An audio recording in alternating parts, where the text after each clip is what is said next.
আর আমরা এমন একটাই চলে গেছি এখন, বিভিন্ন ডিস্ট্রিক্টে প্রত্যেকটা অর্গানাইজেশনের 2-3টা মাঠ আছে। শিলচর জেলা ক্রীড়া সংস্থার শুধু একটাই মাঠ।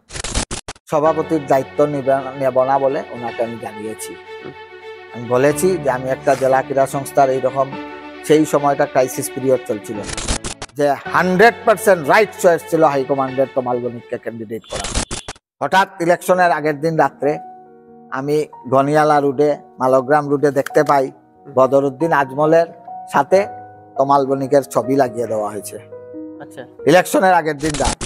অনেকে ভাবে আমরা মুসলমানের দল, কংগ্রেস। আর কংগ্রেসে যারা আছে ওরাও না, আমরাও মুসলমান। আচ্ছা, কিন্তু কংগ্রেস এই ধরনের রাজনীতি করে না। আমি ব্রাহ্মণ সন্তান, আমি ঘুম থেকে উঠে পূজা না করে জলও গ্রহণ করি না। আপনি কি বলতে পারবেন যে কংগ্রেসের মধ্যে আমার এটা ভুল হয়েছে আর সব বিজেপি কি রকম চলে? এখানে কিন্তু গৌরব গগৈ একটা স্লোগান আনছেন, ঠিক আছে, যেটা হচ্ছে জুজ এখন হব। এই জুজ কিমান কি হবো আপনার হিসাবে? আমার হিসাবে আজকের যে পরিস্থিতি, মারাত্মক পরিস্থিতি, জুজ হবই 80%। আর আমি মাসে 2বার একবার আমার আপার আসামে যাওয়া আসা আছে। গৌরব গগৈ তরুণ গগৈর ছেলে। আমরা বিগত দিনে দেখেছি রাজনীতির একটা মানে বাই ব্লাড।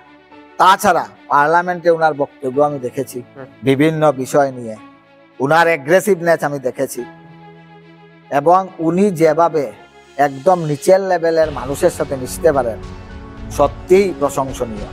কারণ উনি তো আমার হিসাবে রাজপুত্র। 3বারের মুখ্যমন্ত্রী, 4বারের কেন্দ্রীয় মন্ত্রী, 2বারের রাজ্য সভাপতি, পৌরসভার থেকে যার পিতার রাজনীতি শুরু, সেই রাজার ছেলে আমি বলে করি। এই যুবরাজ এখন যেভাবে মাটির সাথে মিশিয়ে কাজ করতে পারে, সত্যিই প্রশংসনীয়। ওয়ার্ডে আমি বিজেপি রাজনীতি করি না যে বিজেপির মানুষ আসলে আমি কল্পতরু দেব না, রেশন কার্ড দেব না, এইগুলো আমরা করি নাই। আজকাল এইগুলা বলা হয়, হ্যাঁ তুমি এই মিটিংও গেলে কিন্তু তোমার অনুরোধ খাটা যাইব। বর্তমানে কিন্তু এইসব চলছে, পত্রপত্রিকায় রোজ আছে, আমার ওয়ার্ডে হচ্ছে। কিন্তু আমি কিন্তু কখনো এইসব জিনিস করি নাই। কে বিজেপি কে কংগ্রেস আমি দেখি নাই। আজকে আপনি আমার সাথে কাজ করলেন, কালকে বিজেপি আপনি গেলেন, না রে তোর মায়ের অরুণোদয় পাইতো না, তুই অতনু ভট্টের লগে আসলে। This is not the way. আমি বলছি যে চন্দ্রাচার্য সভাপতি হওয়ার পরে উনার ওয়ার্ডে সংবর্ধনা দেওয়া হবে, অ্যানাউন্সমেন্ট করা হচ্ছে, বাড়িয়ে বাড়িয়ে ফোন যাচ্ছে, এই রেশন কার্ড খাটিয়ে দিব কিন্তু যদি যাস meeting. What is this? This is not the way. নমস্কার, বাতায়ন ডিজিটালে আমি পৃথ্বীরাজ চক্রবর্তী। আরো একটি নতুন সাক্ষাৎকার পর্বে আপনাদের সামনে আমরা হাজির হলাম। আজ যিনি আমাদের অতিথি রয়েছেন, বরাক তথা গোটা আসামে বহুলভাবে চর্চিত এক ব্যক্তি। একটি ফেসবুক পোস্টের দরুন যে ব্যক্তি খুব চর্চায় এসেছিলেন, নিশ্চয় আপনারা ওনাকে দেখেই চিনতে পারছেন, এমন কোনো পরিচয় দেওয়ার মনে হয় আমার লাগবে না। যে ব্যক্তিকে নিয়ে তুলপাড় শুরু হয়েছিল একটি ফেসবুক পোস্টের কারণে, গোটা বরাকভ্যালি তথা আসামে মানে একটা জোরালো চর্চার সৃষ্টি হয়েছিল। যিনি হচ্ছেন অতনু ভট্টাচার্য মহাশয়, বর্তমান জেলা ক্রীড়া সংস্থা শিলচরের নির্বাচিত সচিব, জেনারেল সেক্রেটারি। আমরা স্বাগত জানাই অতনু ভট্টাচার্য মহাশয় আপনাকে আমাদের বাতায়ন ডিজিটালে। আপনার বিষয়ে যেটা আমরা জানি, প্রথমত হচ্ছে আপনি বর্তমান ডিএসএ শিলচরের ইলেক্টেড জেনারেল সেক্রেটারি। দ্বিতীয়ত হচ্ছে district Congress committee general secretary Silchar. তারপর হচ্ছে আপনি x Silchar Congress town Congress president ছিলেন। বর্তমান Assam cricket association southern zone district coordinator. তারপর যেটা হচ্ছে, আপনাকে আমরা বিভিন্ন সময় দেখতে পাচ্ছি যে বিভিন্ন ধর্মীয় প্রতিষ্ঠান যেগুলো রয়েছে তার সঙ্গে ওতপ্রোতভাবে জড়িত। যতটুকু আমরা জানলাম বললাম, সেটা কতটুকু কি না বলতে পারছি না, যেটা আপনি যদি বলেন যে আমার বলা ঠিক হয়েছে কিনা। তারপর কি হচ্ছে, রাজনীতির ময়দানেও কিন্তু আপনার নাম খুব বহুলভাবে সুপরিচিত এবং খুব চর্চিত নাম বিগত দিনের একটা ঘটনা নিয়ে, যেটা ফেসবুক পোস্ট আমি আগেও বলেছি।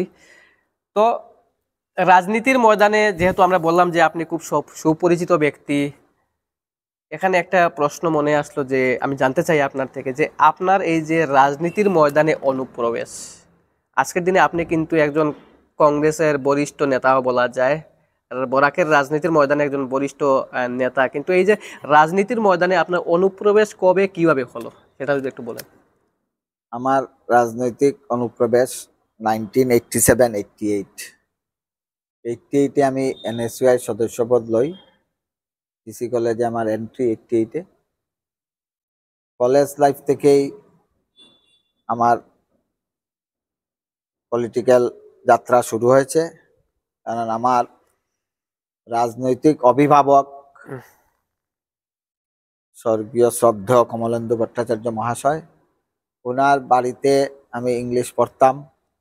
সেই থেকেই ওনার আদর্শে অনুপ্রাণিত হয়ে আমার NSUI-তে যোগদান, এবং আমি শৈশব থেকেই ইন্দিরা গান্ধী ফ্যান ছিলাম। ইন্দিরা গান্ধীর মৃত্যু, তখন আমি স্কুলে পড়ি, আমাকে খুব মনে আঘাত দিয়েছিল। সেই সময় থেকেই আমি তখন মনে মনেই কংগ্রেসের সমর্থক হয়ে যাই। ধীরে ধীরে 88-89-এ NSUI থেকে আমার কংগ্রেস অফিসে পদার্পণ।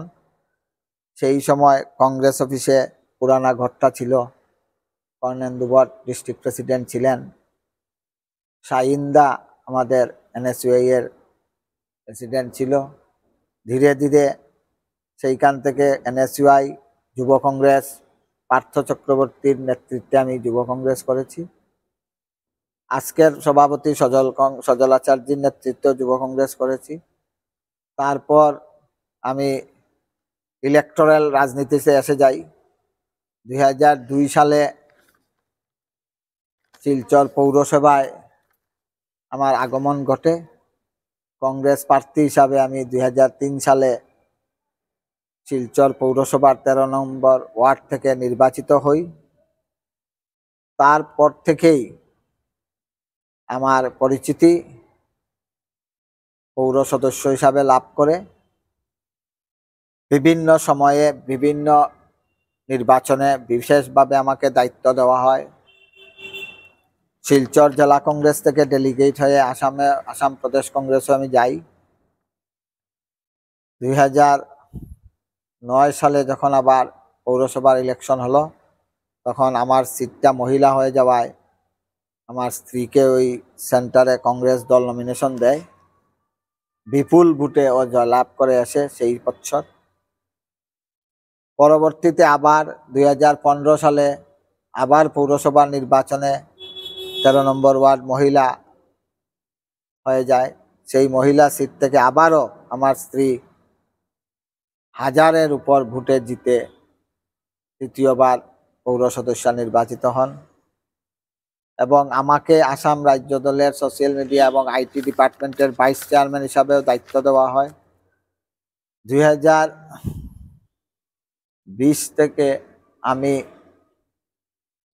21-এর ইলেকশনে শিলচরের টাউনের ইনচার্জ হিসাবেও কাজ করি। ডিস্ট্রিক্ট কংগ্রেসের general secretary in charge Silchar town হিসাবে বিগত নির্বাচনে আমার দায়িত্ব ছিল। তার আগেও অন্যান্য ইলেকশনেও আমি প্রচারের দায়িত্বে দলের কাজে অনেক সময় যোগদান করেছি। বিভিন্ন শিবিরে, আমি একতা শিবিরেও যোগদান করেছি, কংগ্রেসের অনেক শিবিরে আমি গেছি। এই আমার রাজনৈতিক অনেক কিছু আছে বলার, কিন্তু সেই সব ডেট ইয়ার সব মনে থাকে না। আমার রাজনৈতিক জীবনটা ধীরে ধীরে ধীরে ধীরে গিয়ে আজকে এই জায়গায় পৌঁছেছে, এবং আমি বিশ্বাস করি যে এই শিলচরের জনগণের, বিশেষ করে আমার 13 নম্বর ওয়ার্ডের জনগণ যেভাবে আমার পিছনে লেগে রয়েছেন, বা ওনাদের আশীর্বাদ সহযোগিতা আমাকে এই সফলতার পিছনে এগিয়ে নিয়েছে। আর আপনার খেলাধুলার ব্যাপারে আপনার প্রশ্ন নিশ্চয় আছে আমাদের। হ্যাঁ, রাজনৈতিক জীবনের মধ্যে অনেক উলটপালট হয়েছে।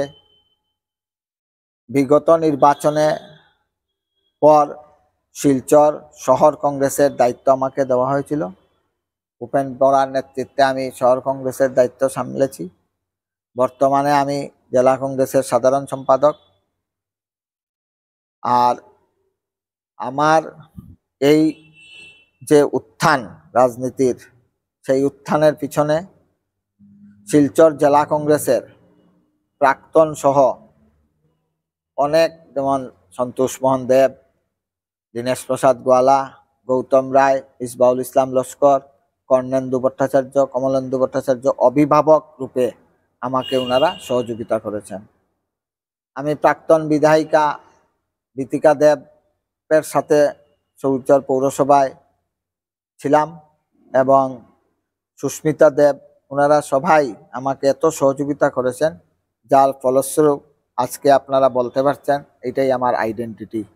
কংগ্রেস হিসাবে আমি নিজেকে গর্বিত বলে মনে করি, কংগ্রেসকে ভালোবাসি এবং আজীবন কংগ্রেস হয়ে থাকবো, এটাই আমার মনে প্রাণে, আমি মন থেকে এই কথাটা বলছি। মানে আপনার থেকে একটা কথা বুঝতে পারলাম, যেখানে একটা কথা উঠে আসলো যে আমি একটু এখানে বলেছিলাম যে আপনার সুপরিচিতি মানে রাজনীতির ময়দানে, কিন্তু এখানে আমি একটা জিনিস বুঝতে পারলাম, জানতে পারলাম যে আপনার সহধর্মিনীয় রাজনীতির ময়দানে হ্যাঁ আছেন। আছেন। আমার সহধর্মিনীর রাজনৈতিক অভিষেক হয়েছে 2009 সালে, আচ্ছা আচ্ছা।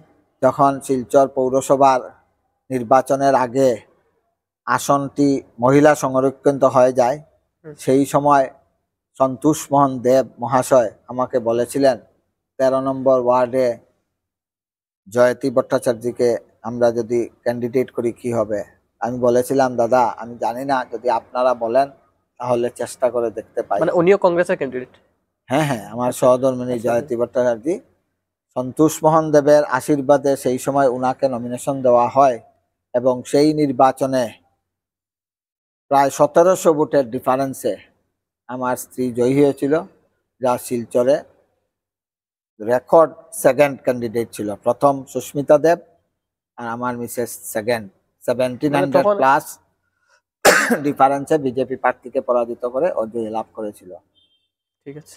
সেই কৃতিত্ব আমি ওই আমার ওয়ার্ডের প্রত্যেক নাগরিকরা যেভাবে ওকে সাহায্য সহযোগিতা করেছেন তা আমি আজীবন ভুলতে পারবো না। আপনি কৃতজ্ঞ? কৃতজ্ঞ। বর্তমানে আমার ওয়ার্ডটা কর্পোরেশন হওয়াতে দুইটা ভাগে বিভক্ত হয়ে গেছে, 35 এবং 36। 35 এবং 36-এর নাগরিকরা যারা বিগত দিনে 13 নম্বর ওয়ার্ডের ভোটার ছিলেন, ওনারা সব সময় বলেন যে না, জয়তীকে 35-এ দাঁড়াতে হবে, আবার 36-এর ওরা বলেন জয়তীকে 36-এ দাঁড়াতে হবে। আমি মাঝে মধ্যে যোগ করে বলি যে দুইটা সিটই মহিলা সুরক্ষিত, দুইটা সিটে তো একজন মহিলা দাঁড়াতে পারেন না, যদি একটা পুরুষ হতো একটা মহিলা হতো তাহলে একটা চিন্তা করতে পারতাম, আর এটা তো চিন্তা করার রাস্তা নাই। ঠিক আছে, আমি যখন নির্বাচন ঘোষণা হবে সবার সঙ্গে বসে কোন ওয়ার্ডে প্রতিদ্বন্দ্বিতা করবে এবং দল যেটা ভালো বুঝবে, সর্বপ্রথম দল, আমার সিদ্ধান্তর আগে দলের সিদ্ধান্ত। আমি মনে করি আমি লিডারশিপ মেনে আসছি, মানব, এবং দলের সিদ্ধান্তই আমার কাছে চূড়ান্ত সিদ্ধান্ত। দল যেটাতে ভালো বুঝবে। আমি 35 এবং 36-এর জন্য তৈরি, দুটাই আমার ওয়ার্ড। আমার অনেক সময় ভাবতে কষ্ট হয় যে আমি 35-এ দাঁড়াবো না, 36-এ দাঁড়াবো না। আমার একটা পারিবারিক সম্পর্ক হয়ে গেছে সবার সাথে, মানে এখানে একটা গ্রহণযোগ্যতার বিষয় আছে। গ্রহণযোগ্যতা পরে এই 25 বছর থেকে 2000 থেকে 2002 সাল থেকে আমি পৌর রাজনীতিতে সক্রিয়ভাবে জড়িত। আজকে 23 বছর হয়ে 24 বছর চলছে। আমার কখনো মনে হয় না যে এই বাড়িগুলো আমার বাড়ির সাথে কোনো যোগাযোগ নাই, আমার মনে হয় ওরা আমার বাড়িরই সদস্য। প্রত্যেক দিন সকালবেলা ওই ওয়ার্ডের বাসিন্দারা যেভাবে আমাকে আদর, আপ্যায়ন, সম্মান একটা কিছু হলে, এটা আমি কখনো ভুলতে পারবো না টিল টু ডেট। বর্তমানে রাজনৈতিক পরিবেশের কারণে আমি কংগ্রেস করি, বর্তমান কেন্দ্রীয় সরকার, রাজ্য সরকার বিজেপি থাকাতে অনেক স্কিম, অনেক বেনিফিশিয়ারিকে আমি সাহায্য করতে পারি না, কিন্তু তারপরেও যে আমি একটা ফিল করি যে আমার ওয়ার্ডের সেই আমার সাথীরা যারা বিগত 25 বছর থেকে আমার সাথে আছেন, ওনারা কখনো ভাবেন না যে বেনিফিশিয়ারিজ না দিলে যে ওনারা আমার সঙ্গে থাকবেন না। ওনারা আমাকে আপন বলেই ডাকেন। কোনো বাড়িতে কোনো সমস্যা হলে এখনো আমি যাই, কারো বিয়া, কারো অন্নপ্রাশন, কারো মৃত্যু, শ্রাদ্ধ, সব কিছুতেই এই যে দুইটা ওয়ার্ডের ম্যাক্সিমাম 35 এবং 36-এর আমাকে ওনারা আমন্ত্রণ জানান এবং খুব ভালোবাসেন। তাই ওদের ভালোবাসার কারণে আমি কখনো কখনো চিন্তা করি যে পৌর কর্পোরেশন নির্বাচন হলে আমি কোন ওয়ার্ডে দাঁড়াবো। মানে একটা প্রশ্ন চিহ্ন। একটা বিরাট প্রশ্ন চিহ্ন, এবং আমার কষ্ট হবে যে কোনো একটাকে তো বেছে নিতেই হবে যদি দল আমাকে সেই যোগ্যতা মনে করে টিকিট দেয়। যে তাই আমি যেতে পারবো না, তার জন্য আমার একটা আফসোস থাকবে। আমি চেষ্টা করছি যে ওদের মধ্যে থেকেও যদি এই দুইটা ওয়ার্ডের মধ্যে থেকে, আমি আজকে আপনাদের মাধ্যমে বলতে চাইছি, কারো যদি ইচ্ছা থাকে প্রতিদ্বন্দ্বিতা করার, আমরা ওনাদের জন্য, আমি এবং আমার স্ত্রী সর্বাবস্থায় ওদেরকে সাহায্য করে এই সিটে জয়লাভ করে নিয়ে আসার চেষ্টা করব। আমার এমন কোনো ইচ্ছা নেই যে আমাকেই খেলতে হবে।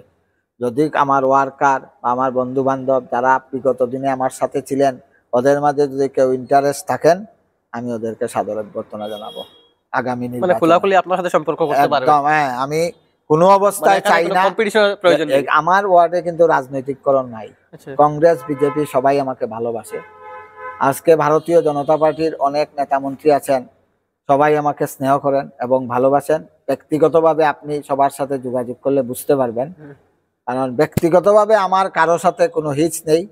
আর আমি রাজনীতি করতে গিয়ে কোনোদিন কাউকে ব্যক্তিগতভাবে অ্যাটাকও করি নাই। এটা আমার ধর্মের বিরুদ্ধে, আমি এটা মানি না। কারণ ইস্যু ভিত্তিক রাজনীতি আমি বিশ্বাস করি।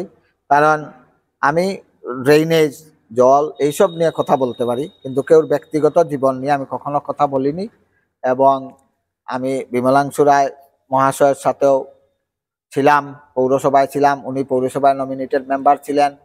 আমি দিলীপ পাল মহাশয়কেও পেয়েছি পৌরসভায় নমিনেটেড মেম্বার এজ এমএলএ। আমি কনাথপুর কাইস্তকেও পেয়েছি, দীপায়ন চক্রবর্তীকেও পেয়েছি, রাজদীপ রায়কেও পেয়েছি, বিমলেন্দু রায়কেও পেয়েছি, বর্তমানে কৌশিক রায়, রূপম সাহা সবাই আছেন। সবার সাথে আমার সুসম্পর্ক, কারো সাথে আমার কোনো ধরনের ডিসপুট নেই। কিন্তু কারণ আমি কখনো পলিটিক্যাল একটা পার্টি বিজেপি আর আমার পার্টি কংগ্রেস, আমি সেই পার্টিকেও সম্মান করি। পার্টি কিন্তু তার আদর্শ নিয়ে চলে, ব্যক্তি হিসাবে আমরা পার্টিকে বদনামে ফেলে দিই। আমার এমন কোনো কাজ পার্টির বদনাম হয়ে যায়, কারণ পার্টির প্রতি আমার যথেষ্ট শ্রদ্ধা আছে, প্রত্যেকটা পার্টির প্রতি। কিন্তু যেহেতু আমি কংগ্রেস, আমি কংগ্রেসের আদর্শে বিশ্বাসী। এবং আজকে যে আপনি আমার কাছে এসেছেন, এটার পিছনেও কিন্তু সেই Congress. Congress is my identity, I proud my self as a congressman. কারণ আজকে আমার পাড়ায় সবাই চিনত যে ওই কল্লুল সঙ্গের ছেলে। আমি ছোটবেলার থেকে খেলাধুলা ক্লাব টাপ করেছি। যখন আমি পৌরসভা নির্বাচনে আসলাম, শিলচর শহরের মানুষ চিনে। ধীরে ধীরে ধীরে ধীরে আমার কাছাড় ডিস্ট্রিক্টে পরিচিতি লাভ করে আসাম প্রদেশ কংগ্রেসে আমি যাই। আসাম লেভেলে আমার একটা পরিচিত, সবাই সব কিছু চলে আসছে, ব্যাকগ্রাউন্ড কিন্তু কংগ্রেস। প্রথম আমার মা বাবা আমাকে জন্ম দিয়েছেন, সেকেন্ড কিন্তু আমার আইডেন্টিটি আমার কংগ্রেস। কাজেই আমি কংগ্রেসকে কোনোদিন ভুলতে পারবো না, কংগ্রেসের সঙ্গেই থাকবো। যাই হোক, যে কোনো পরিস্থিতি আসুক, আমি কংগ্রেসের সঙ্গেই আছি, এটার বিরুদ্ধে কোনো দ্বিমত নাই। ঠিক আছে, বুঝতে পারলাম যেটা আপনার থেকে খুব সুন্দর উঠে আসলো যে আপনার যে আদর্শ, যে আপনাদের কথা যেটা হচ্ছে দলীয় বিধিনিধি দলের জায়গায়, এবং ব্যক্তিগতভাবে যদি আমার সবার সাথে সম্পর্কে কোনো ধরনের অসুবিধা নেই বা মনোমালিন্য নেই।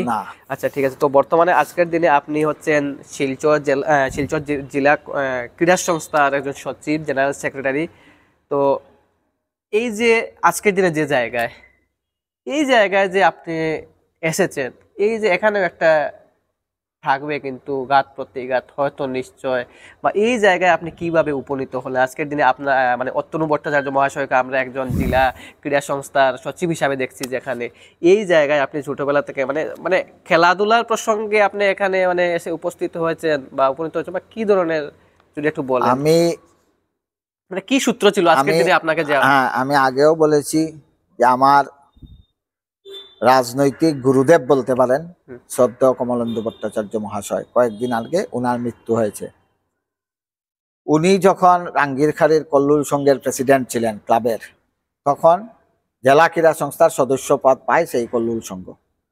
92-তে প্রথম কল্লুল সংঘ রিপ্রেজেন্ট হয়ে আমি ডিএসএতে সদস্য হয়ে আসি এখানে। সেই 92 থেকে আজ 2025 পর্যন্ত আমি কল্লুল সংঘ রিপ্রেজেন্ট করে ডিএসএতে সদস্য হয়ে আছি। সবচেয়ে আশ্চর্যের ব্যাপার, আপনি ইতিহাস ঘাটলে দেখতে পারবেন বিভিন্ন সময়ে বিভিন্ন সদস্যরা বিভিন্ন ক্লাবের হয়ে এসেছে। আমি কিন্তু একটা ক্লাব থেকেই 18 আর 25 প্রায় 38 বছর আমি এক ক্লাবের প্রতিনিধি হয়ে জেলা ক্রীড়া সংস্থায় এসেছি। এবং 2005 সালে আমি জেলা কংগ্রেসে বলস ব্রাঞ্চের সচিব হয়েছিলাম, 4 বছর বলস ব্রাঞ্চের সচিব ছিলাম। 2023 সালের আগের নির্বাচনে 2019 সালে আমি 3 বুথে জেলা ক্রীড়া সংস্থার সাধারণ সম্পাদক পদে হেরে যাই। আর 2023 সালে আমি প্রায় 50-এর অধিক বুথে জয়লাভ করে এখানে এসেছি। আমার যখন ওই জেলা ক্রীড়া সংস্থা, তখনই মনে হয় যে কমলেন্দু ভট্টাচার্যের কারণেই আমি জেলা ক্রীড়া সংস্থায় এসেছিলাম, কমলেন্দু ভট্টাচার্যের কারণেই আমি জেলা কংগ্রেসে এসেছিলাম।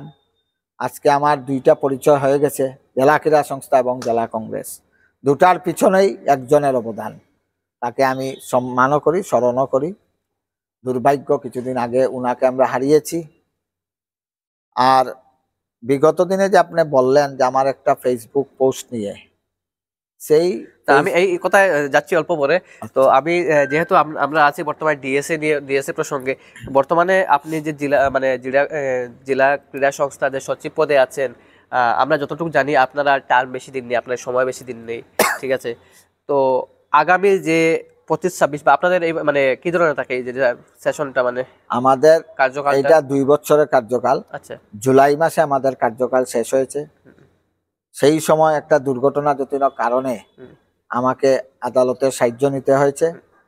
আমি এটাকে দুর্ঘটনাই বলবো। আচ্ছা, আদালতের সাহায্যে নেওয়ার পর আদালতের নির্দেশে বর্তমানে আমি আমার কার্যকাল চালিয়ে যাচ্ছি। কারণ যেহেতু ম্যাটার ইজ সাবজুডাইজড, আমি এই ব্যাপারে বিশেষ কিছু বলবো না। আদালতে বিচারাধীন অবস্থায় চলছে এবং আমি আদালতকে জানিয়েছি যে আগামী 15 ডিসেম্বরের ভিতরে আমি জেলা ক্রীড়া সংস্থা নির্বাচন করব। সেইভাবে আমি প্রস্তুতি নিচ্ছি। আমার অ্যাকাউন্টস আপডেট হয়ে গেলে আমি কালী পূজার পরেই আমি এই ব্যাপারে স্টেপ নেব, যাতে 15 ডিসেম্বরের ভিতরে আমি জেলা ক্রীড়া সংস্থা নির্বাচনটা করতে পারি। মানে আমরা সেটাই জানতে চেয়েছিলাম যে আগামী যে কার্যকাল আসবে, এই কার্যকাল যেটা আসবে সেই কার্যকালে আপনি প্রার্থিত্ব করবেন? না, এখনো এই ব্যাপারে আমি কোনো চিন্তাধারা করি নাই। সময়ে কথা বলবে। বর্তমানে আমি কিভাবে ইলেকশনটা হয়, ডিএসএর নতুন গভর্নিং বডি কিভাবে ফর্ম করা যায়, এই নিয়েই চিন্তা ভাবনা করছি। বর্তমানে আমি খুব ব্যস্ত থাকি সবসময় খেলাধুলা নিয়ে। সারা বছরই খেলাধুলা চলে, ক্রিকেট, ফুটবল। আমাদের মাঠ একটাই, তাই অনেক সমস্যা হয়।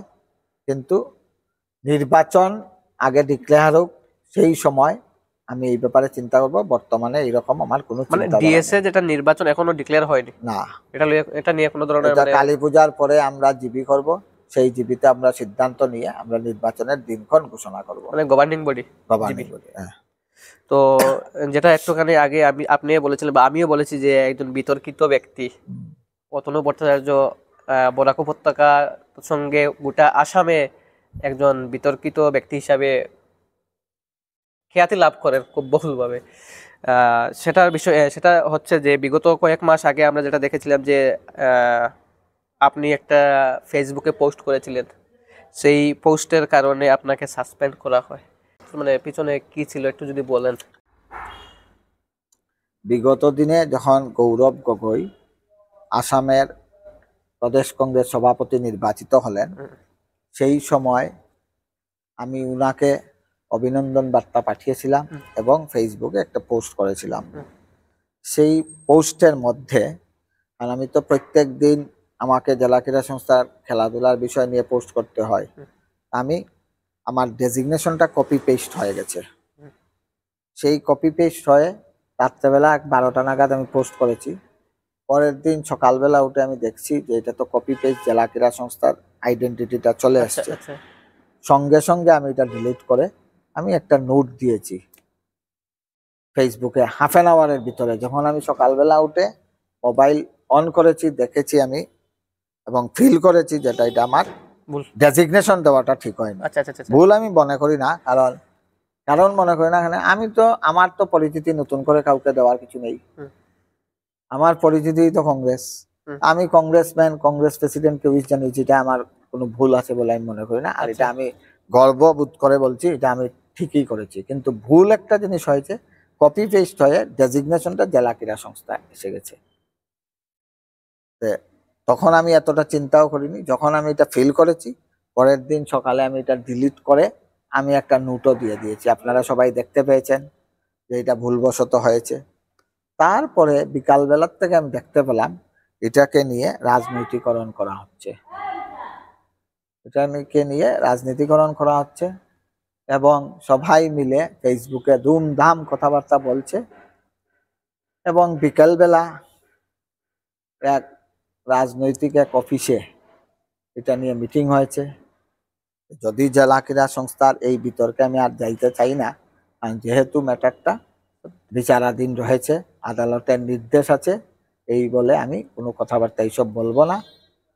তাই তবুও আমি বলছি যে আমি একটা জায়গায় ঠিক, আমার ব্যক্তিগত মতামত আমি প্রকাশ করতেই পারি, সবাই পারে, কিন্তু আমি জেলা ক্রীড়া সংস্থার চেয়ারে বসে কোনোদিন কোনো রাজনৈতিক কথাবার্তা বলিনি, আর এখানে কোনোদিন রাজনৈতিক কোনো কাজও করিনি। রাজনৈতিক অফিস, রাজনৈতিক মিছিল, রাজনৈতিক কোনো নেতাকে আনে হাইলাইট করা, এইসব আমি কোনোদিন কোনো কাজ করিনি। কারণ আমি জানি এটা খেলাধুলার ময়দান, এখানে সম্পূর্ণ রাজনীতির বাইরে। তাই এখনো আমি করি না। আমার রাজনীতির অফিস, কংগ্রেস অফিস আমার বাড়ি, কিন্তু জেলা ক্রীড়া সংস্থায় বসে আমি রাজনৈতিককরণ করিনি এবং করবও না। কারণ এটাকে আমি খেলাধুলার ময়দান বলে মনে করি। আমার কাছে এটা একটা প্রতিষ্ঠান, যে প্রতিষ্ঠানকে আমি সম্মান করি, শ্রদ্ধা করি। মানে আপনার একটাই ভুল ছিল, যেটা আপনি নিজে স্বীকার করছেন, যে আমি কপি পেস্টের আমার ডেজিগনেশনটা পেস্ট হয়ে যায়, মানে বসে যায়, সেটাই হচ্ছে আমার ভুল, সেটা আপনি স্বীকার করছেন। আমি সঙ্গে সঙ্গেই দিয়েছি যে Atanu Bhattacharya, I wish Gaurav Gogoi as a president of APCC, না, এখানে তো একটা কথা হচ্ছে, but not on behalf of DSA Silchar. আচ্ছা, কিন্তু সেই সময় তো আপনি অফিসেও ছিলেন না। না, অফিস থেকেও সেই মানে মেসেজ যখন আপনি শুভেচ্ছা আমি বাড়িতে রাতে সেটাই আমি জানতে চাইছি, তখন আপনি অফিসেও ছিলেন না, বাড়িতে ছিলেন। ভুলটা হয়েছিল যেটা আপনার এই ডেজিগনেশনটা পেস্ট হয়ে গেছিল। কিন্তু এখানে একটা বিষয় যে যেটা আপনি আপনার, কারণ ফেসবুকে কিন্তু পেস্ট করতে হয় না নাম, অটোমেটিক তো কে কি পোস্ট করে তার নাম আসে। মানে এটা টেকনিক্যাল ইস্যু। আমার তো প্রশ্নই নাই, আমার তো নাম এমনিই আসবে, কেন আমি পোস্ট করব? কিন্তু আমি যেহেতু হোয়াটসঅ্যাপে আমি প্রত্যেক দিন আমার অফিস বিয়ারারকে মেসেজ দেই, আজকে মিটিং, আজকে খেলা, ওই কপি পেস্ট বাংলাটা এখানে চলে গেছে হাত লেগে। আর রাত্রে আমি দেখি নাই, পরের দিন সকালে উঠে যখন দেখছি, আমি নিজে নিজে ফিল করে আমি ডিলিট করে রিটার্ন দিয়েছি। এটা নিয়ে কোনো আলোচনা হয়নি, কিন্তু আমি যে ডিলিট করেছি আরেকটা রিসেন্ট, মানে আপনি যে আমার ভুল হয়েছে, আমি ভুল স্বীকার করেছি, সেটা নিয়ে কোনো আলোচনা কেউ করেনি। কিন্তু এখানে ভট্টাচার্য মহাশয় একটা বিষয়, যেখানে বিগত দিনে আমাদের ভারতের মাননীয় প্রধানমন্ত্রী, ওনার জন্মদিনে আমরা দেখেছি যে ভিন্ন বিরোধী পার্টি হোক, ওনারাও কিন্তু জন্মদিনের শুভেচ্ছা বার্তা জানিয়েছেন। ঠিক আছে, আমাদের যিনি আমাদের বর্তমান প্রধানমন্ত্রী রয়েছেন ভারতবর্ষের। এবং আপনার কাছ থেকে জানতে চাই যে আপনি কি মনে করেন যে আপনার মৌলিক অধিকার ক্ষুণ্ণ করা হয়েছিল এখানে? যে আপনি যেটা বলছেন যে আমি ব্যক্তিগতভাবে উইশ করতে পারি, এজ এ কংগ্রেস ওয়ার্কার, আমি আমার দলের কাউকে করতে পারি। আমি দেখেন, আপনি বলেছেন প্রধানমন্ত্রী, প্রধানমন্ত্রীর পোস্টটা আমি মনে করি না কোনো পলিটিক্যাল পার্টির post. This is a prime minister of India. আচ্ছা, I respect him. Chief minister is the chief minister, I respect him.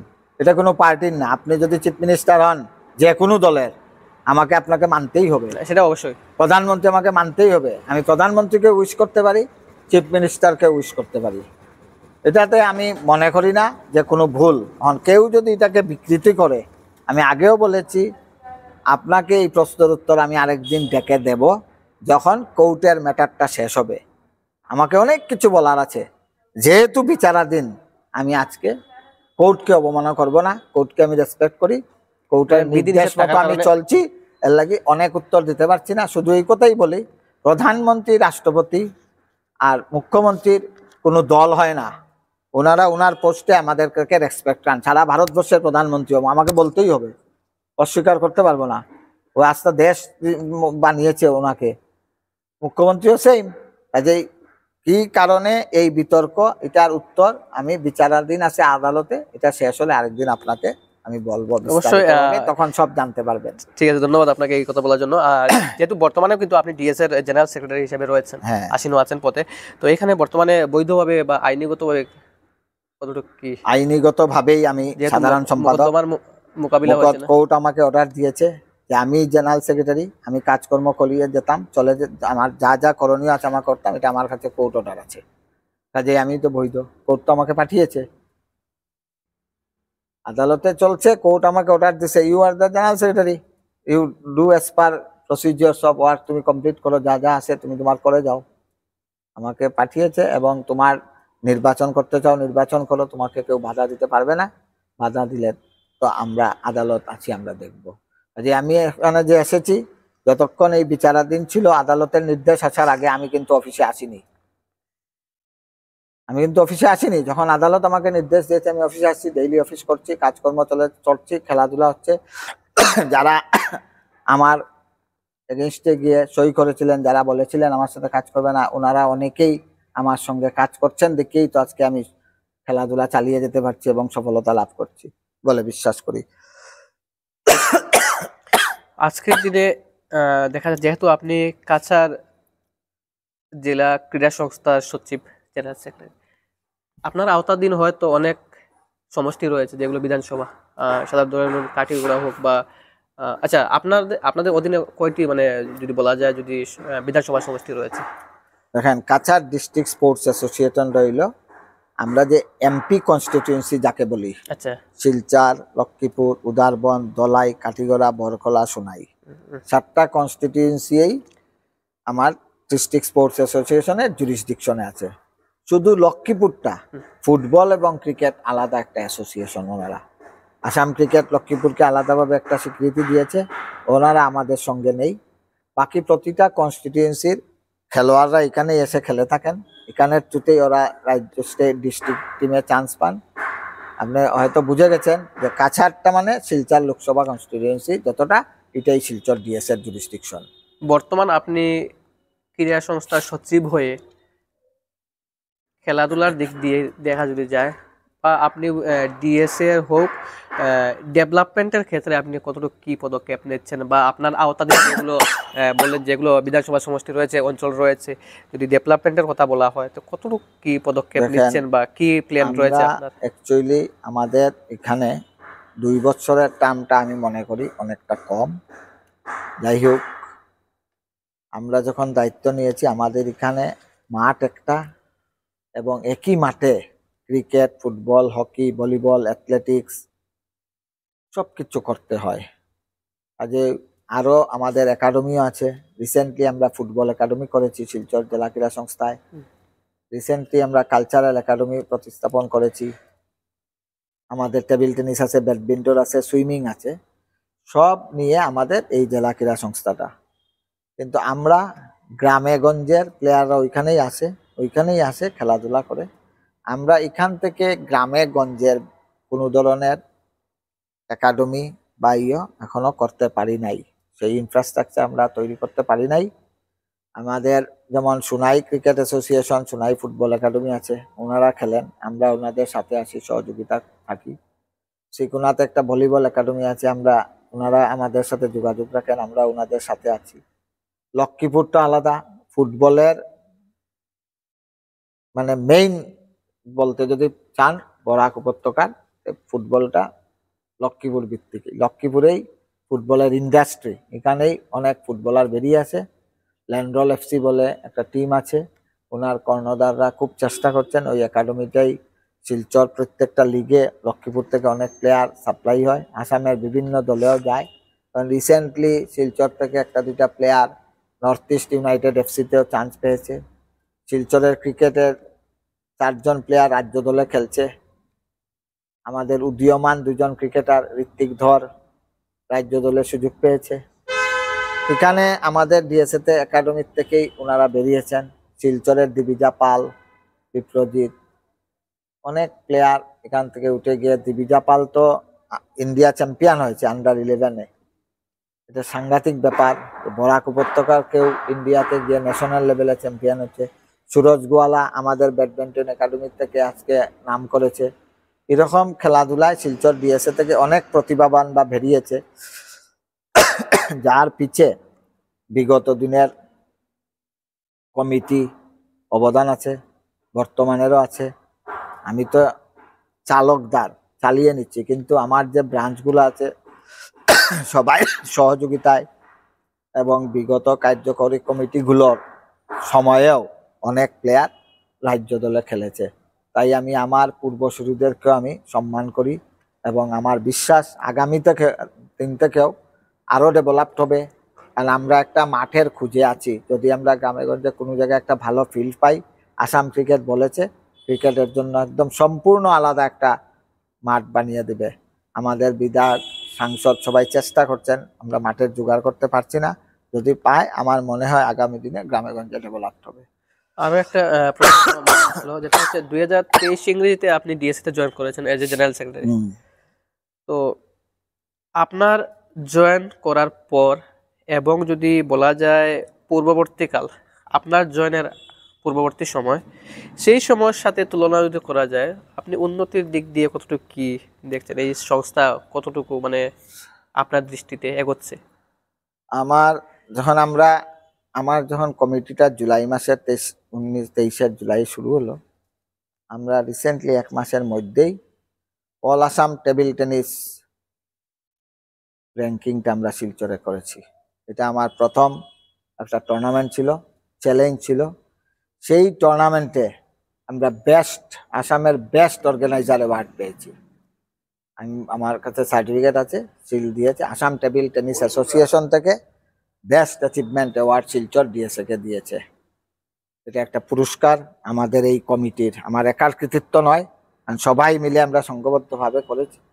Second achievement আমি মনে করি এনএম গুপ্ত ফুটবল, ক্যাপ্টেন এনএম গুপ্ত ফুটবল শিলচরের একটা ঐতিহ্যশালী ফুটবল টুর্নামেন্ট। সেই টুর্নামেন্ট অনেকদিন বন্ধ ছিল। আমার নির্বাচনের আগে একটা কমিটমেন্ট ছিল যে এনএম গুপ্তকে আমি ফিরিয়ে আনবো। আমি চেষ্টা করেছি এবং খুব ভালো একটা টুর্নামেন্ট হয়েছে। অনেক দিন পর আপনারা হয়তো এসেছেন, দেখেছেন, দর্শক সমাগম আমাকে অভিভূত করেছে। এত লোক হয়েছে সেই টুর্নামেন্টে, এটা আমি মনে করি এই কমিটির অ্যাচিভমেন্ট। আরেকটা 3 নম্বর অ্যাচিভমেন্ট, অনেক দিনের স্বপ্ন ছিল শিলচর জেলা ক্রীড়া সংস্থা একটা ফুটবল একাডেমি তৈরি করা। সেই ফুটবল একাডেমিটা আমরা রিসেন্টলি 2-3 মাস হয়েছে আমরা শুরু করেছি। এটাও আমি মনে করি এই কমিটির একটা অ্যাচিভমেন্ট। 4 নম্বর, অনেক দিনের একটা আশা ছিল কালচারাল একটা ইউনিট, যেটা আসামের কোনো ক্রীড়া সংস্থায় কালচারাল কোনো একাডেমি নেই। আমরা এই শিলচর জেলা ক্রীড়া সংস্থা একটা কালচারাল একাডেমি গত 15 দিন আগে ওপেনিং করেছি। সেই কৃতিত্ব আমি আমার কমিটিকে দেই, বিশেষ করে কালচারাল ব্রাঞ্চের সেক্রেটারি। উনি একজন স্পন্সার নিয়ে এসেছেন, উনার সেই স্পন্সার সমীরণ ভট্টাচার্য অনেক টাকা দিয়েছেন এবং আমরা জেলা ক্রীড়া সংস্থা মিলে আমরা গত কয়েকদিন আগে কালচারাল একাডেমি করেছি। আমার এখন আরো 2টা টার্গেট, একটা হলো টেবিল টেনিস একাডেমি, আমরা উপরে সব তৈরি করেছি। আশা রাখি নভেম্বরের 1st থেকে এটা একাডেমিটা ওপেনিং হয়ে যাবে। কিছু কিছু কাজ রয়েছে, বাকি এমনি কমপ্লিট।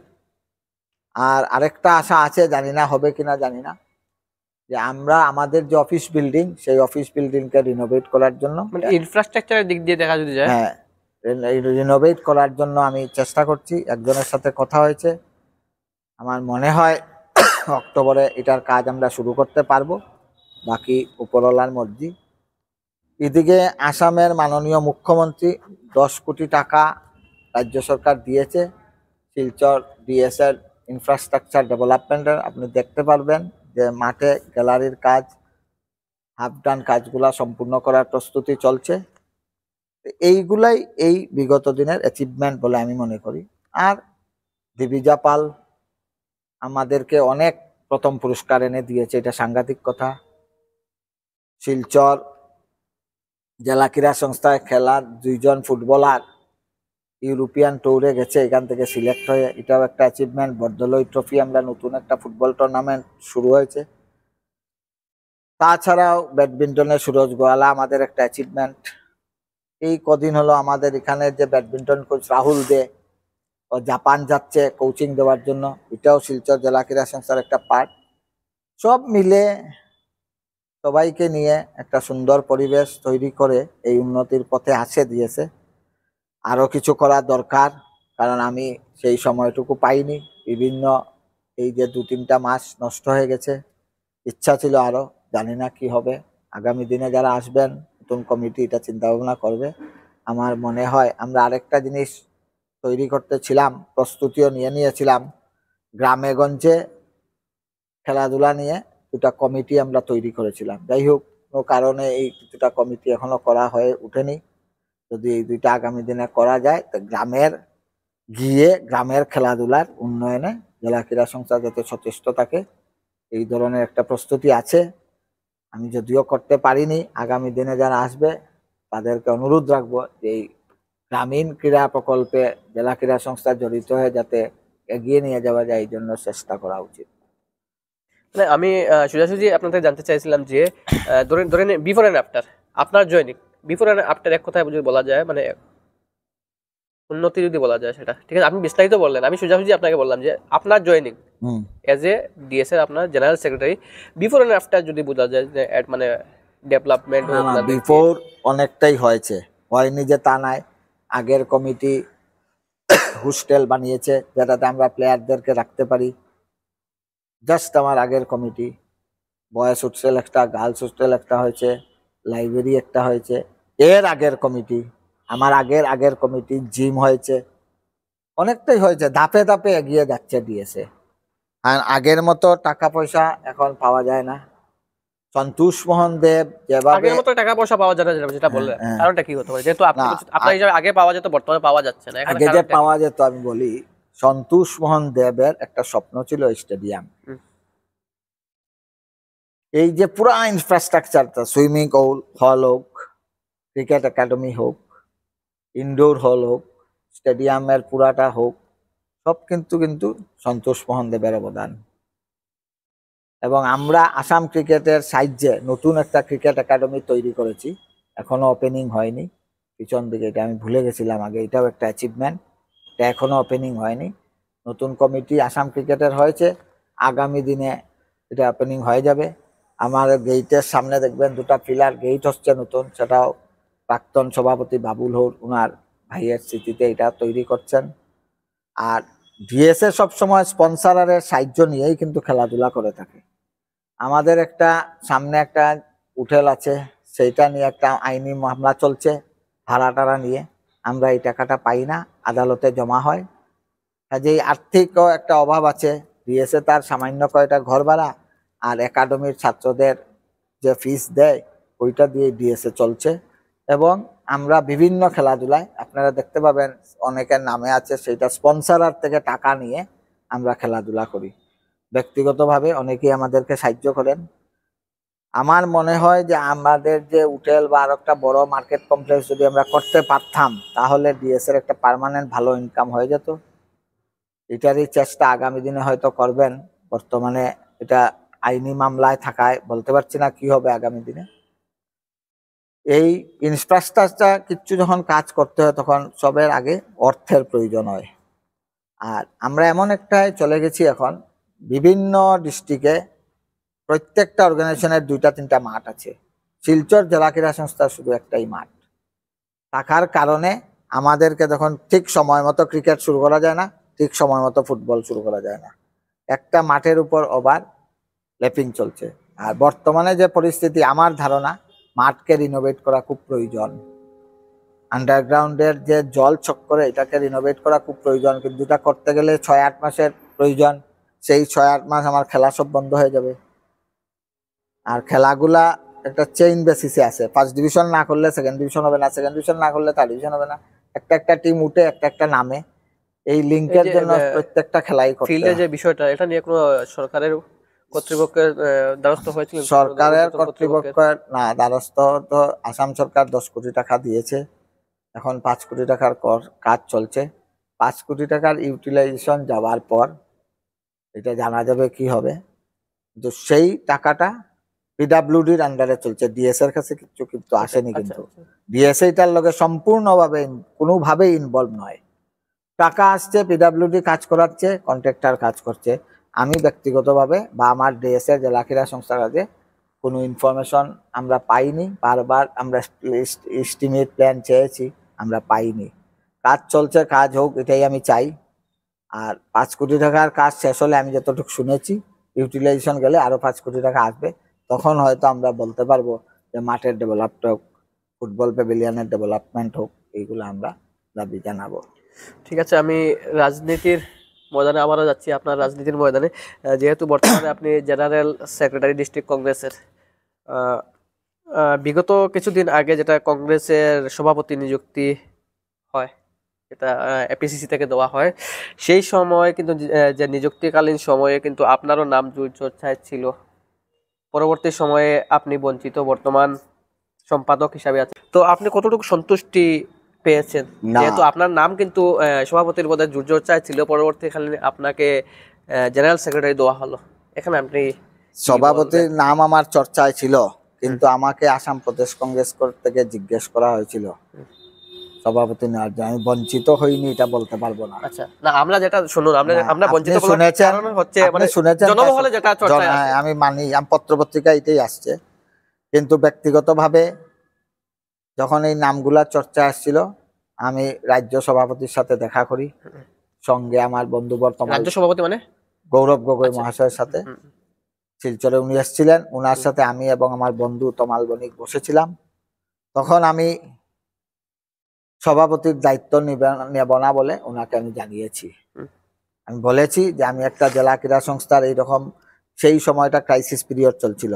হুম, সেটাই। হ্যাঁ, যখন জেলা কংগ্রেস সভাপতি নির্বাচিত হয়, সেই সময় ডিএস এর এই দুর্ঘটনাজনিত ক্রাইসিস পিরিয়ডে ছিলাম। আমাকে বলছিলেন, আমি বলছি না, এটা আমার কাছে একটা চ্যালেঞ্জ, আমি এটা মানতে পারছি না, আমি এখন সভাপতির দায়িত্ব নিতে পারবো না। আমি পরিষ্কারভাবেই সাগরিকা উঠেলে আমি রাজ্য সভাপতিকে আমি বলেছি যে আমি এখন ইন্টারেস্টেড নয় এই দায়িত্ব নেওয়ার। কাজেই চর্চা কোথায় ছিল আর আমি বঞ্চিত কোথায় হয়েছি আমি ঠিক বুঝতে পারছি না। আর আমি তো বলেই দিলাম কোথায়, কোন দিন, কিভাবে আমার সভাপতির সাথে কথা হয়েছিল, আমি পরিষ্কারভাবে মানে বলেছি। আপনার থেকে আপনি নাকচ করেছেন এই জেলা বিষয়টা? ক্রীড়া সংস্থার সাধারণ সম্পাদক থাকা অবস্থায় আমি আরেকটা দলের কাজ সভাপতির সামলানো। দায়িত্ব নেব, তাহলে বোঝা যাবে যে আমি নামের জন্য এগুলা নিচ্ছি। কাজ কখন করব? হুম, হুম, সভাপতি নিতে হলে তো আমাকে কাজ করতে হবে, আমাকে দায়িত্ব নিতে হবে আগামী 26-এর ইলেকশনের জন্য। আমি জেলা ক্রীড়া সংস্থা চালাবো না শিলচর জেলা কংগ্রেস চালাবো, তার জন্য আমি পরিষ্কারভাবে বলেছি যে আমি এটা পারবো না। মানে আমাকে দিতে হলে আমাকে সময় দিতে হবে, আমি জেলা ক্রীড়া সংস্থার থেকে নির্বাচন করে বেরিয়ে আসব, তারপরে আমি এটা চিন্তা করব। বর্তমানে আমি পারবো না, এই কথা আমি বলেছি। তাছাড়া আমি এটাও বলেছি, আগামী দিনে আমার শিলচর বিধানসভা চক্র থেকে নির্বাচন খেলার ইচ্ছা আছে। যদি দল আমাকে যোগ্য মনে করে প্রার্থী করতে চায়, আমি সেই দাবিও রেখেছি। তাই আমি জানি কংগ্রেস দলে সভাপতি হলে আমার মনে হয় না নির্বাচনে খেলতে পারবো, আচ্ছা। এরকম একটা গাইডলাইন আছে। কারণ আমি 7টা কনস্টিটিউয়েন্সি সামলাবো না, আমি নিজে ক্যান্ডিডেট হয়ে যাব, তখন তো অন্য কনস্টিটিউয়েন্সি এফেক্ট করবে। তাই আমি, এটাও একটা কারণ, আমি সভাপতি মহোদয়কে অনুরোধ করেছি যে আমার ইচ্ছা নেই এখন সভাপতির দায়িত্ব নেওয়ার। যদি আপনি আমাকে সহযোগিতা করেন বা যোগ্য মনে করেন তা আমাকে বলবেন, আমি জেলা ক্রীড়া সংস্থা থেকে বেরিয়ে এসে আমি নিজের কাজে শিলচর কনস্টিটিউয়েন্সিতে ঝাঁপাবো। আর দল যাকেই টিকিট দেখ, দলকে তো জিতাতে হবে, দল তো জিততে হবে। আমি দলের জন্য আজকে আপনাকেও দিতে পারে টিকিট, আমাকেও দিতে পারে, এটা কথা না। কিন্তু আমি আমার দাবি জানিয়েছি এবং দলের সিদ্ধান্তকে আমি চিরদার্য বলে মানব, এটার আমার কোনো দ্বিমত নাই। এবং আমি চাই আগামী দিনে দলের কাজে আমি একটু সক্রিয়ভাবে যাতে অংশগ্রহণ করতে পারি, সেই চেষ্টা আমি মনে মনে করছি। কিন্তু সেই সুযোগটা আমার কাছে দুবার এসেছিল, কিন্তু যেহেতু আমি এখানে একটা দায়িত্বে আছি, মাঝপথে ছেড়ে চলে যাওয়া যায় না। তাই আমি, আমার টার্মসটাও কমপ্লিট হয়ে গেছে মোটামুটি, আমি চেষ্টা করছি ডিসেম্বরের মধ্যে সেখান থেকে ইলেকশন করে বেরিয়ে আমি সক্রিয়ভাবে আবার দলে কাজে নেমে পড়বো।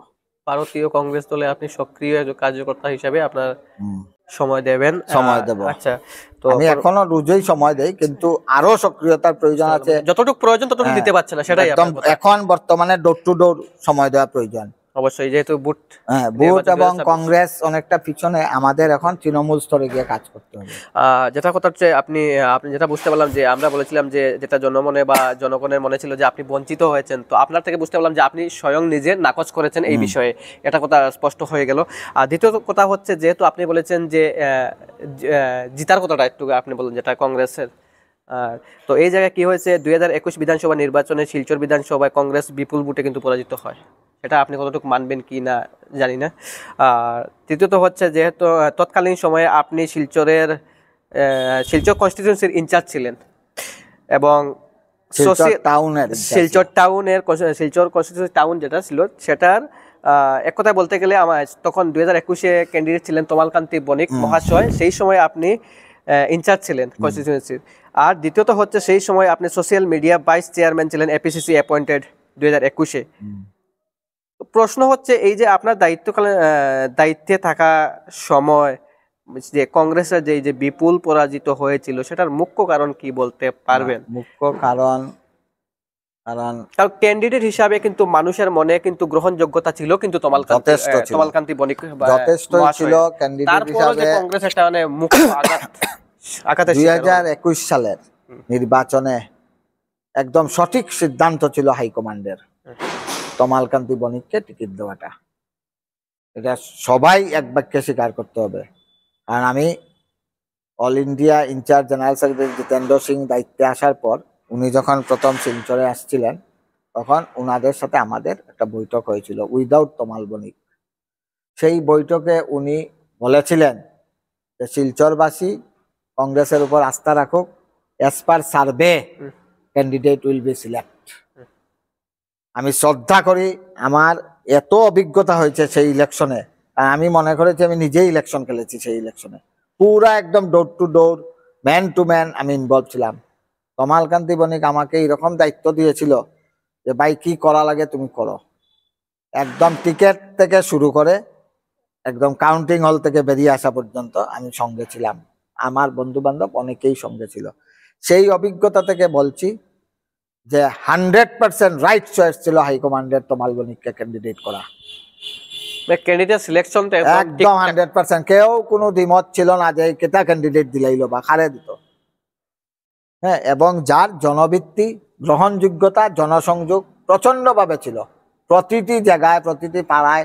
আপনিও নিশ্চয়ই শুনেছেন, কেউ বলেনি যে তমাল যোগ্য ক্যান্ডিডেট না, সেটাই আমরা বললাম যে গ্রহণযোগ্য ব্যক্তি। আমি তো শিওর ছিলাম তমাল বণিক জিতবে। যাই হোক, এই ইলেকশনে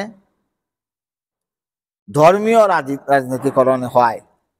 হঠাৎ ইলেকশনের আগের দিন রাত্রে আমি গনিয়ালা রোডে, মালগ্রাম রোডে দেখতে পাই বদরুদ্দিন আজমলের সাথে তমাল বণিকের ছবি লাগিয়ে দেওয়া হয়েছে।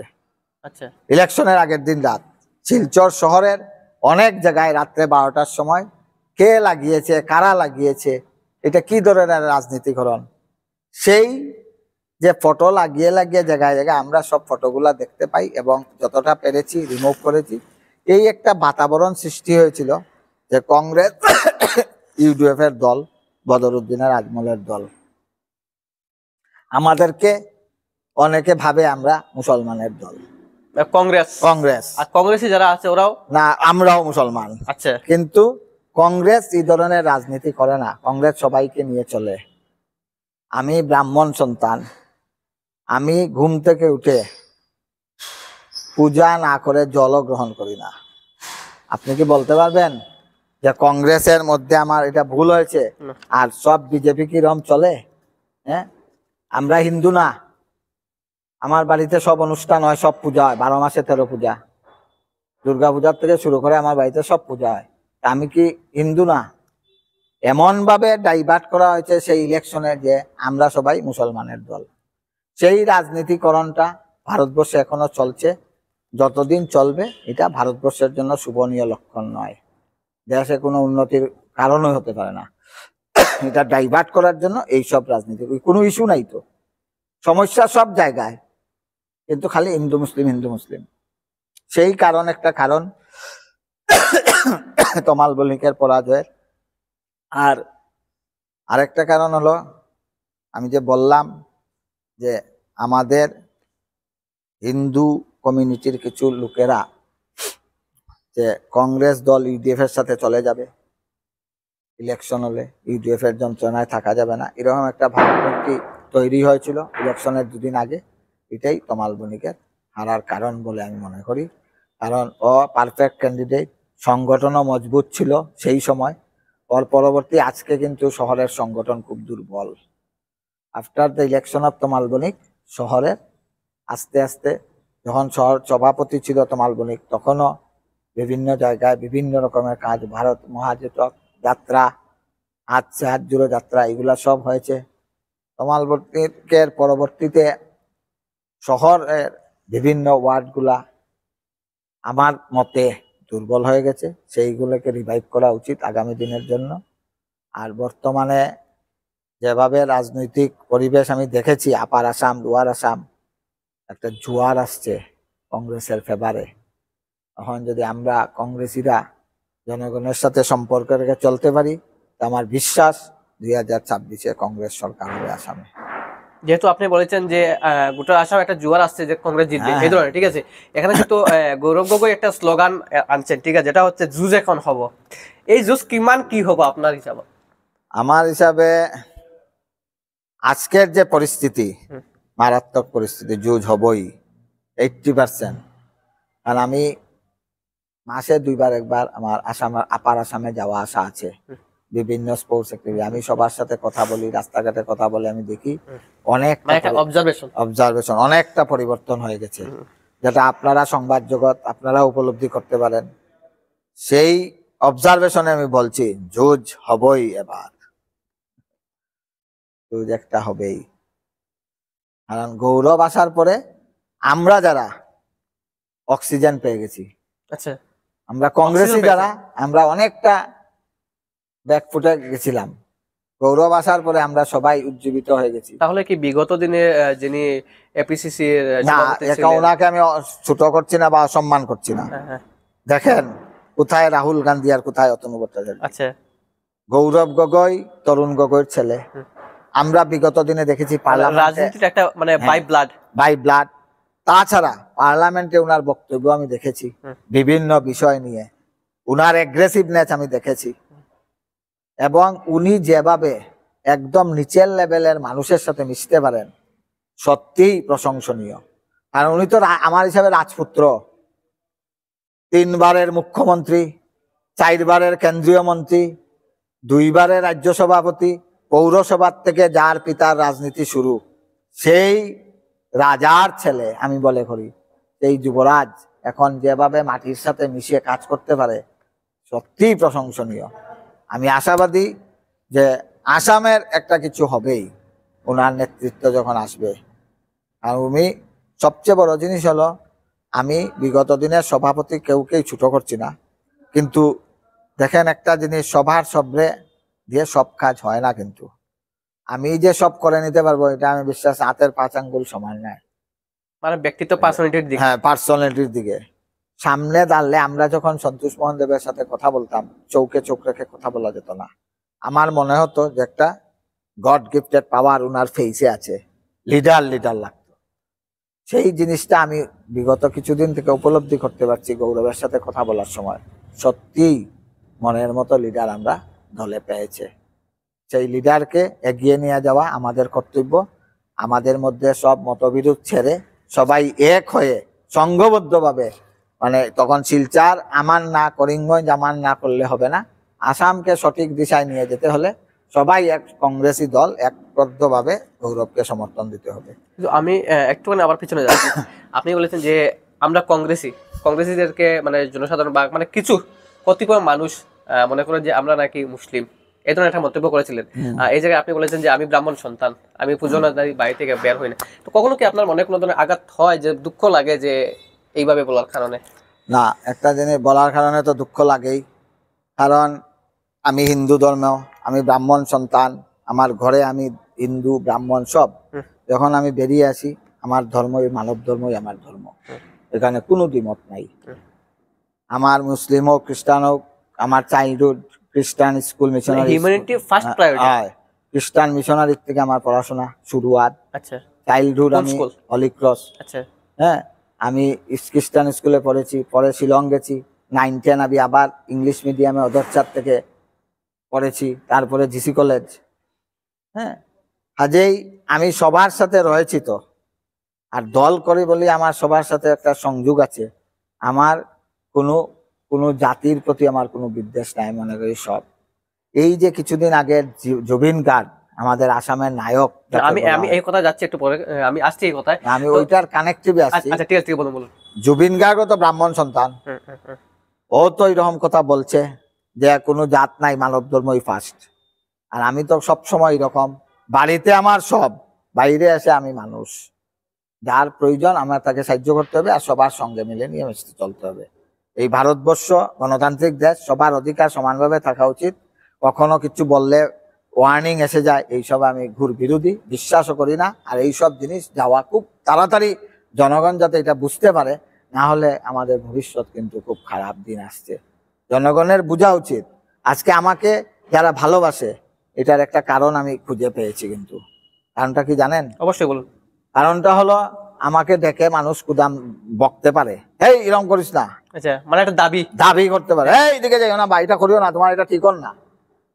আমার জেলা ক্রীড়া সংস্থা হোক, আমার ঘরে হোক, আমার ক্লাবে হোক, আমার গোপাল আখড়ারও আমি সেক্রেটারি, আমার মন্দিরে হোক, আর আপনাদের সাথেই হোক, সবাই আমাকে কথা বলার মতো সাহস নিয়ে আমাকে কথা বলতে এটা পারে। নিশ্চয়ই আপনাকে আমরা এক কলেই আপনি সাড়া দিয়ে দিয়েছেন। হ্যাঁ, এই যে জিনিসটা, এটাই আমার মনে হয় যে এটাই করা উচিত। আমাকে যদি একজন ভোট দেয়, আমাকে ও ডাকতেও পারবে, বকতেও পারবে, তার অধিকার আছে। আমি যদি তখন পিক আপ লই, তো ওরা আমার কাছে আসবে না। কারণ 3টা পৌরসভা ইলেকশন খেলেছি, কিন্তু 3টা ইলেকশনে আমার ফার্স্ট, সেকেন্ড, থার্ড, আপনি রেকর্ডটা দেখবেন, ভোট কিন্তু বেড়েছে আমার। অ্যান্টি ইনকামবেন্সি আমার ওয়ার্ডে কাজ করে নাই। প্রথমবার ইলেকশন যে খেলে, তে যদি 20,000 ভোটে জিতে, পরের বার এটা 10,000 এসে যায়, অ্যান্টি ইনকামবেন্সি কিছু এসে যায়। কখনো দেখা যায় একবার মানে নির্বাচনের পর আর দ্বিতীয়বার কাউকে প্রতিদ্বন্দ্বিতা দেখাও যায় না। দেখা অ্যান্টি ইনকামবেন্সি আমার ওয়ার্ডে কোনোদিন হয় নাই। আমার ভোট রাইজিং হয়েছে, ফল হয়নি, বেড়েছে। বিজেপি, বিজেপি কংগ্রেস নাই, সবাই আমাকে ভালোবাসে। ওয়ার্ডে আমি বিজেপি রাজনীতি করি না, যে বিজেপির মানুষ আসলে আমি কল্পতরু দেব না, রেশন কার্ড দেব না, এইগুলো আমরা করি নাই। আজকাল এইগুলা বলা হয়, হ্যাঁ তুমি এই মিটিংও গেলে কিন্তু তোমার অরুণোদয় খাটা যাইব। বর্তমানে কিন্তু এইসব চলছে, পত্রপত্রিকায় রোজ আছে, আমার ওয়ার্ডে হচ্ছে। কিন্তু আমি কিন্তু কখনো এইসব জিনিস করি নাই। কে বিজেপি কে কংগ্রেস আমি দেখি নাই, সবাইকে নিয়ে চলতে। এই জায়গায় কি কোথাও ভারতীয় সংবিধানকে ক্ষুণ্ণ করা হচ্ছে? 100% সংবিধানে কোনো লেখা আছে? আমি তো আগে বললাম, প্রধানমন্ত্রী সবার, এমএলএ সবার। যে বিধায়ক নির্বাচিত হয়েছে, আমি হয়তো অন্য পার্টি করেছি, কিন্তু বিধায়ক তো আমার।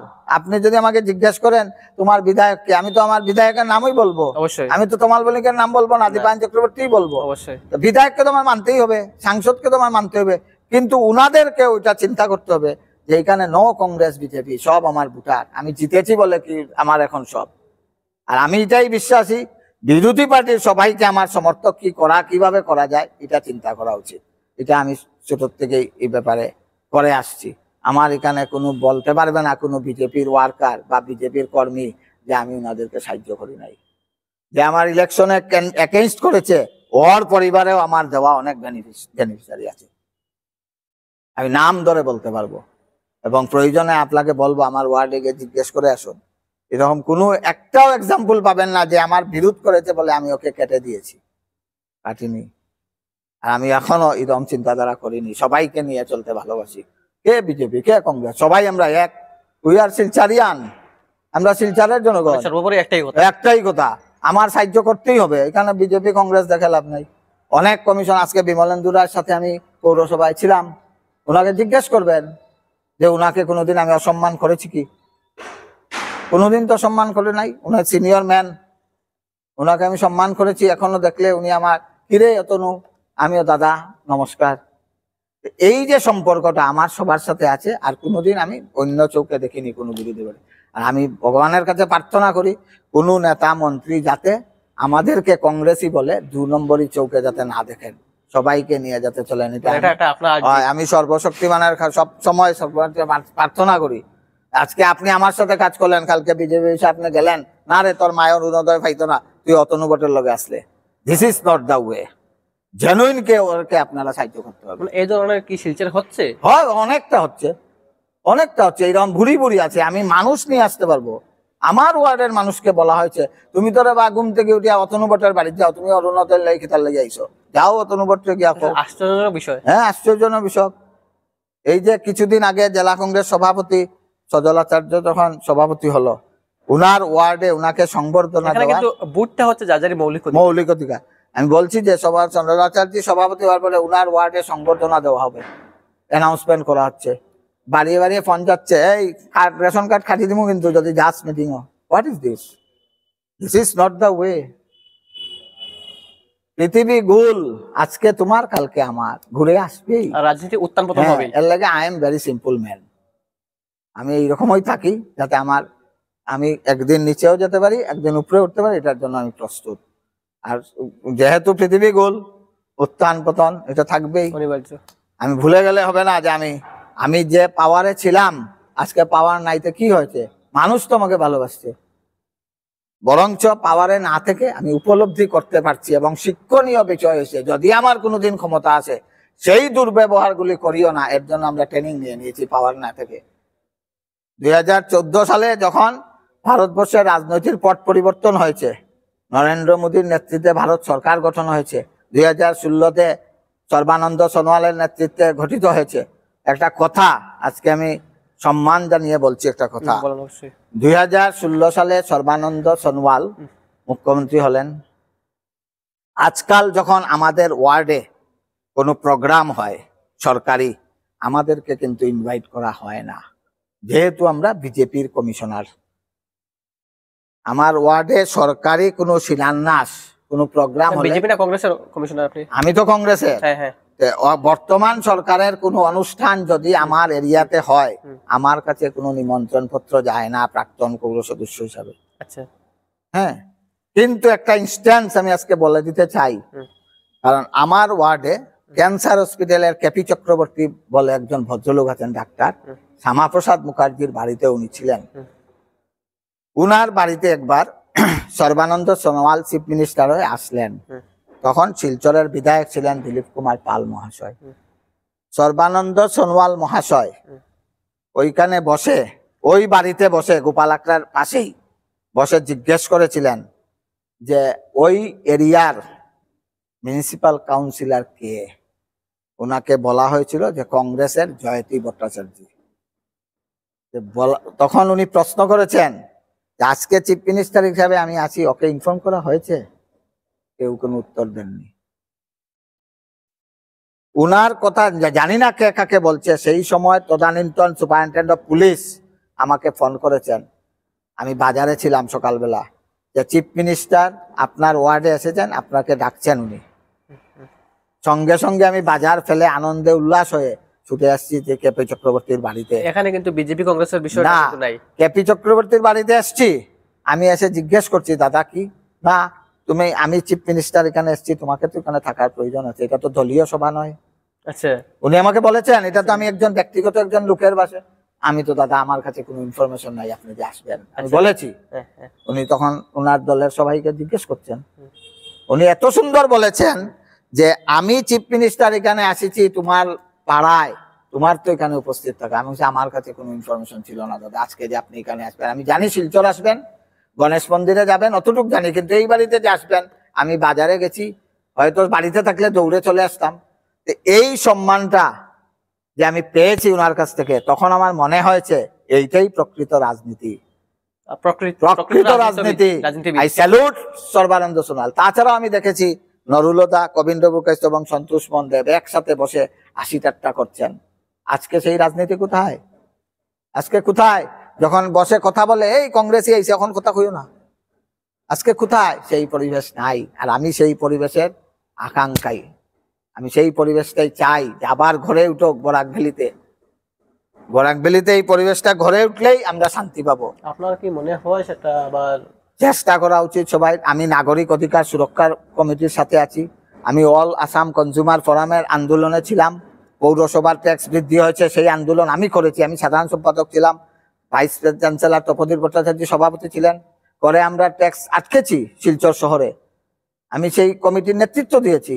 তারপর এখন অ্যাডভোকেট ধ্রুব সাহা নেতৃত্ব দিচ্ছে, নাগরিক উনাদের সাথেও আমি আছি। আমাদের ইলেকট্রিক মিটার নিয়ে আন্দোলন হয়েছে, সেই কমিটিতেও আছি, আমি বিভিন্ন কমিটিতে আছি, নাগরিক রক্ষা কমিটিতেও আছি। আমি আন্দোলন করতে ভালোবাসি এবং আমি ভাবি, মনে মনে আমি ভাবি যে আমার সরকার যদি আসে, এই যে আমি আন্দোলন করেছি যেসব দলের সাথে থেকে, ওদেরকে নিয়ে আমি আমার মুখ্যমন্ত্রীর সাথে দেখা করাবো এবং ওদের প্রবলেম সলভ করার জন্য ওনাকে আমি দাবি জানাবো। কারণ আমি গ্রাসরুট থেকে উঠে এসেছি, তো হঠাৎ করে কংগ্রেস রাজনীতিটা কিন্তু আমার গ্রাসরুট থেকে। আমি প্রথম পাড়ার committee, word committee, Mondal, booth, municipal commissioner, জেলা কংগ্রেস সাধারণ সম্পাদক, এপিসিসি, সব কিছু আমার এই গ্রাসরুট থেকে। কাজে আমি গ্রাসরুটের জিনিসটা খুব ভালো বুঝি, মনে করি। আর আন্দোলনমুখী জনগণের পাশে থাকা উচিত, কারণ এই ভারতবর্ষের বর্তমান পরিস্থিতি হলো, যখন আপনি আন্দোলন করবেন তখন আমি জানতে পারবো যে আপনি সমস্যাটায় ভুগছেন। লাঠি দিয়ে আপনার আন্দোলন বন্ধ করলে হবে না, আপনার সমস্যাটা আমাকে জানতে হবে। আমি আরো একটা জিনিস দেখেছি, আমরা যখন কোনো আন্দোলনের সভায় যাই, বর্তমানেও আমি জল নিয়ে আন্দোলন করি, এই যে জলের সমস্যা, কালো জল আছে, বলতে বলতে কোনো লাভ হয় না, পাত্তাই দেয় না কেউ। হ্যাঁ, বা আমার এই ক্যাবিনেট মিটিং এ পাস হলো শিলচর এসে রাঙ্গির খাল খনন হলো, আজকে কয় বছর হচ্ছে। আজ মহাসড়কের অবস্থা কি? সদ্য অটল বিহারী বাজপেয়ীর সময় শুরু হয়েছে, এখন কত বছর হয়েছে? প্রশাসন মহাশয়, আমি এই বিষয়ে যাচ্ছি তার আগে আমার একটা প্রশ্ন মনে আসলো যে না, আমি এত দূরের পরিস্থিতি নিয়ে যাচ্ছিও না, ঠিক আছে, আমার ক্ষুদ্র অভিজ্ঞতা থেকে আমি বলছি। আমি শুধু এটুকুই চাই যে রাজনীতির জায়গায় রাজনীতি থাকুক, সবাই মিলেমিশে যাতে আমরা কাজ করতে পারি, মানে এতে যাতে বাধা দেওয়াটা না। না আমি কংগ্রেসই, তার লগে কথা কইতাম না, তারে এই লাইনও আইতে দিতাম না, তারা এইখান থেকে বঞ্চিত করো, এটা আমি পক্ষপাতিত্ব না, সবাইকে নিয়ে চলা উচিত। আমি একটা জিনিস জানতে পারি, যেহেতু আপনি বলেছিলেন যে 2021 নির্বাচন যেটা ছিল, বিগত দিনে ক্যান্ডিডেট যিনি ছিলেন তমালকান্তি বণিক মহাশয়, এবং উনি আপনাকে অনেক দায়িত্ব দিয়েছিলেন, ঠিক আছে, সঠিকভাবে পরিচালনা করার জন্য, এবং আপনি এখানে একটা গুরু দায়িত্বও ছিলেন। তমালকান্তি বণিক মহাশয় এবং আপনার মধ্যে, অতনু ভট্টাচার্যের মধ্যে সম্পর্কটা কি রাজনৈতিক না কোনো ধরনের ব্যক্তিগত সম্পর্ক? সম্পর্ক বন্ধুগত। আচ্ছা, বন্ধুর সম্পর্ক। আচ্ছা, এই বন্ধু ব্লাইন্ড বন্ধুত্ব, আচ্ছা, অন্ধের মতো। আচ্ছা, মানে এটা মানে ছাত্র জীবনের না? আমি এখনো একটা কথা বলতে পারি, আমি বিধায়কের প্রার্থী হওয়ার জন্য আমার হাইকমান্ডের কাছে আমি অনুরোধ করেছি, এবং মানে করেছিলেন কত ইংরেজি? না না, রিসেন্টলি। আচ্ছা, বর্তমানটা? হ্যাঁ, আচ্ছা, ওই যে বললাম যে আমি, আপনি বললেন এই বিষয়ে আমি যাচ্ছি, আমি সেই সম্পর্কটা জানতে চাই। সম্পর্ক অনেকটা গভীর। আচ্ছা, কারণ ওর বাড়িতে একটা কোনো অনুষ্ঠান হলে আমি জানবো না, কোনো ডিসকাশন হবে না, এটা হতে পারে না। আর আমার বাড়িতে কিছু হবে, ও জানবে না, এরকম হতে পারে না। আমরা 3-4 জন বন্ধু আছি, অভিজিৎ ধর, তমাল বণিক, অতনু ভট্টাচার্য। আমরা কিন্তু বন্ধুত্বটা খুব গাঢ়, এবং এখানে কোনো দেখেন ছেলের লগে বাবারও দ্বিমত হয়, ভাইয়ের লগে ভাই হয়, স্বামীর লগে স্থির হয়, কোনো ইস্যু নিয়ে কোনো সময় কোনো মতভেদ থাকতে পারে, কিন্তু বন্ধুত্ব খুব মজবুত। কিন্তু এটা সবাই জানে, অটুট শিলচরের সবাই জানে। কিন্তু যে যখন কোনো সমস্যা দেখা যায়, আমি একটু অ্যাগ্রেসিভ হয়ে যাই। অনেকে, আপনি হয়তো বললেন তমালকে বলো, অতনুকে বলা যাবে, অভিকে বলো, অতনুকে বলা যাবে, ওনাকে কন্ট্রোল করতে হলে হ্যাঁ, আমরা অভিকে বলো, তমাল বলবে অভিকে বলো, অতনুকে কোয়া দিব, অভিয়ে কব তমালকে বলো, অতনুকে বলা দিব, আমিও কই অভি তমাল রেখো, তমাল অভি রেখো, এরকম আমরা একটা বন্ডিং আছে। কিন্তু এটা কিন্তু অনেক দিনের কলেজ লাইফের বন্ডিং, নট পলিটিক্যাল। তখন আমি যখন পলিটিক্স, ক্লাসমেট না, ক্লাসমেট না, ও আমার 1 ক্লাস জুনিয়র। আচ্ছা, হ্যাঁ, ক্লাসমেট না ঠিক, কিন্তু কথাটা হইছে যখন পলিটিক্স যখন আইছে, তখন অলরেডি আমার 15 ইয়ার্স ক্রস হয়ে গেছে পলিটিক্সে, কংগ্রেস পলিটিক্স। আচ্ছা, আচ্ছা। তো 2009 সালে, প্রাক্তনের নবীন, হ্যাঁ 2009 সালে আমার মিসেসের লোকে ফার্স্ট ইলেকশন চায়না যাইতে আসিল। সন্তোষ মোহন দেবের কইলা তুমি ওয়ার্ড থেকে খেলতে লাগবো, চায়না যাওয়া ক্যান্সেল করিয়া তারে আমরা একলগে গিয়ে নমিনেশন দিল। যে পলিটিক্সে আইয়া তার লগে বন্ধুত্ব না, বন্ধুত্ব কারণ এত সামাজিক কাজকর্মে জড়িত, কালচারাল। আমরা ক্লাব করি, জিরো বয়স আমি কলুর সঙ্গে, পূর্ববাড়া দুর্গাপূজা কমিটি, আমি রাঙ্গিরখাড়ি দুর্গাপূজা কমিটি। আমরা তো ক্লাবের লিঙ্কেও লিঙ্ক আছে, প্রত্যেকটা কালচারাল অর্গানাইজেশন, স্পোর্টস হোক, টেবিল টেনিস প্লেয়ার, বিএসএ তো হে মেম্বার অনেক দিনের। কমলেন্দু স্যারের হেও ছাত্র, আমিও ছাত্র, স্যারের তাগিয়ে আমরা সব কইলাম না নি, আমরা স্যারের হাতে ঘটিত। কাজেই এই বন্ডিং বন্ডিং থাকবই। কেউ যেন এটা ভাবে না যে অতনুয়ে টিকেট চাইছে আর তোমালের টিকেট আটকাইয়া দরবা লাগাই দিব, নেবার। তোমাল আমার লাগে টাইপ দিব, নাইলে আমি তোমালের লাগে টাইপ দিব। এটা এই আন্ডারস্ট্যান্ডিং আমরার মধ্যে আছে, কোনো ধরনের ডিসপুট নাই। তো যে কাজ হইতো দিয়া কথা, শিলচর একটা ভালা সুস্থ পরিবেশ তৈরি হইতো, এর লাগিয়া দাবি জানানি আর কিছু না। মানে একটা পরিবেশ তৈরি করতে গিয়ে যদি ত্যাগ, হ্যাঁ হ্যাঁ, তমাল বণিকের লাগিয়া সব রেডি আছি আমি। আচ্ছা, তো তমাল বণিক আমাকে বলেছে, আচ্ছা তুমি বন্ধু আজ্ঞা, আমি এবার খেলছি, তুমি খেলো, আমি তোমার লগে আছি। আচ্ছা, কাজেই দুইজনের লগে আছি। পার্টি সিদ্ধান্তই চূড়ান্ত সিদ্ধান্ত, আমার আর তোমালের কথার সিদ্ধান্ত নাই। পার্টির আমরা মানি, পার্টির সিদ্ধান্তের আমরা স্যালুট করবো। ভট্টাচার্য মহাশয়, হ্যাঁ, বেশি সময় নেব না, আর আপনার থেকে অনেক সময় নিলাম। যেটা হচ্ছে 2026 বিধানসভা নির্বাচন আসন্ন এবং প্রত্যেক বিধানসভায় দেখা যাচ্ছে দৌড়ঝাঁপ প্রস্তুতি পর্ব একদম চূড়ান্ত পর্যায়ে। তো এই ব্যাপারে আপনার কি কোনো পরিকল্পনা রয়েছে 2026 বিধানসভা নির্বাচন নিয়ে? নিশ্চয়ই পরিকল্পনা আছে। যে কোনো উপায়ে শিলচর সিটকে আমাদের পুনরুদ্ধার করতে হবে। আমি 2-1 দিন আগেও জেলা কংগ্রেস সভাপতি মহোদয়কে বলেছি, 2-3 দিন আগে আমি আসাম প্রদেশ কংগ্রেসের সভাপতির সাথেও কথা হয়েছে আমার এই ব্যাপারে। 26-এ আমাদের এই সিট পুনরুদ্ধার করতে হবে, তার জন্য আমাদের প্রস্তুতি শুরু করতে হবে। আমি আশাবাদী কালী পূজার পর আমাদের দৌড়ঝাঁপ পুরোদমে শুরু হয়ে যাবে। তো মোটামুটি টিকেটের প্রত্যাশা নিয়ে আপনি কতটুকু টিকেটের প্রত্যাশা দেখুন, সবাই প্রত্যাশা করে আমি বিধায়কের ইলেকশন খেলবো, সেইভাবে আমারও প্রত্যাশা আছে, আমিও দাবি জানাবো। আর এখন শিলচরের আমি চাই একটা সার্ভে হোক।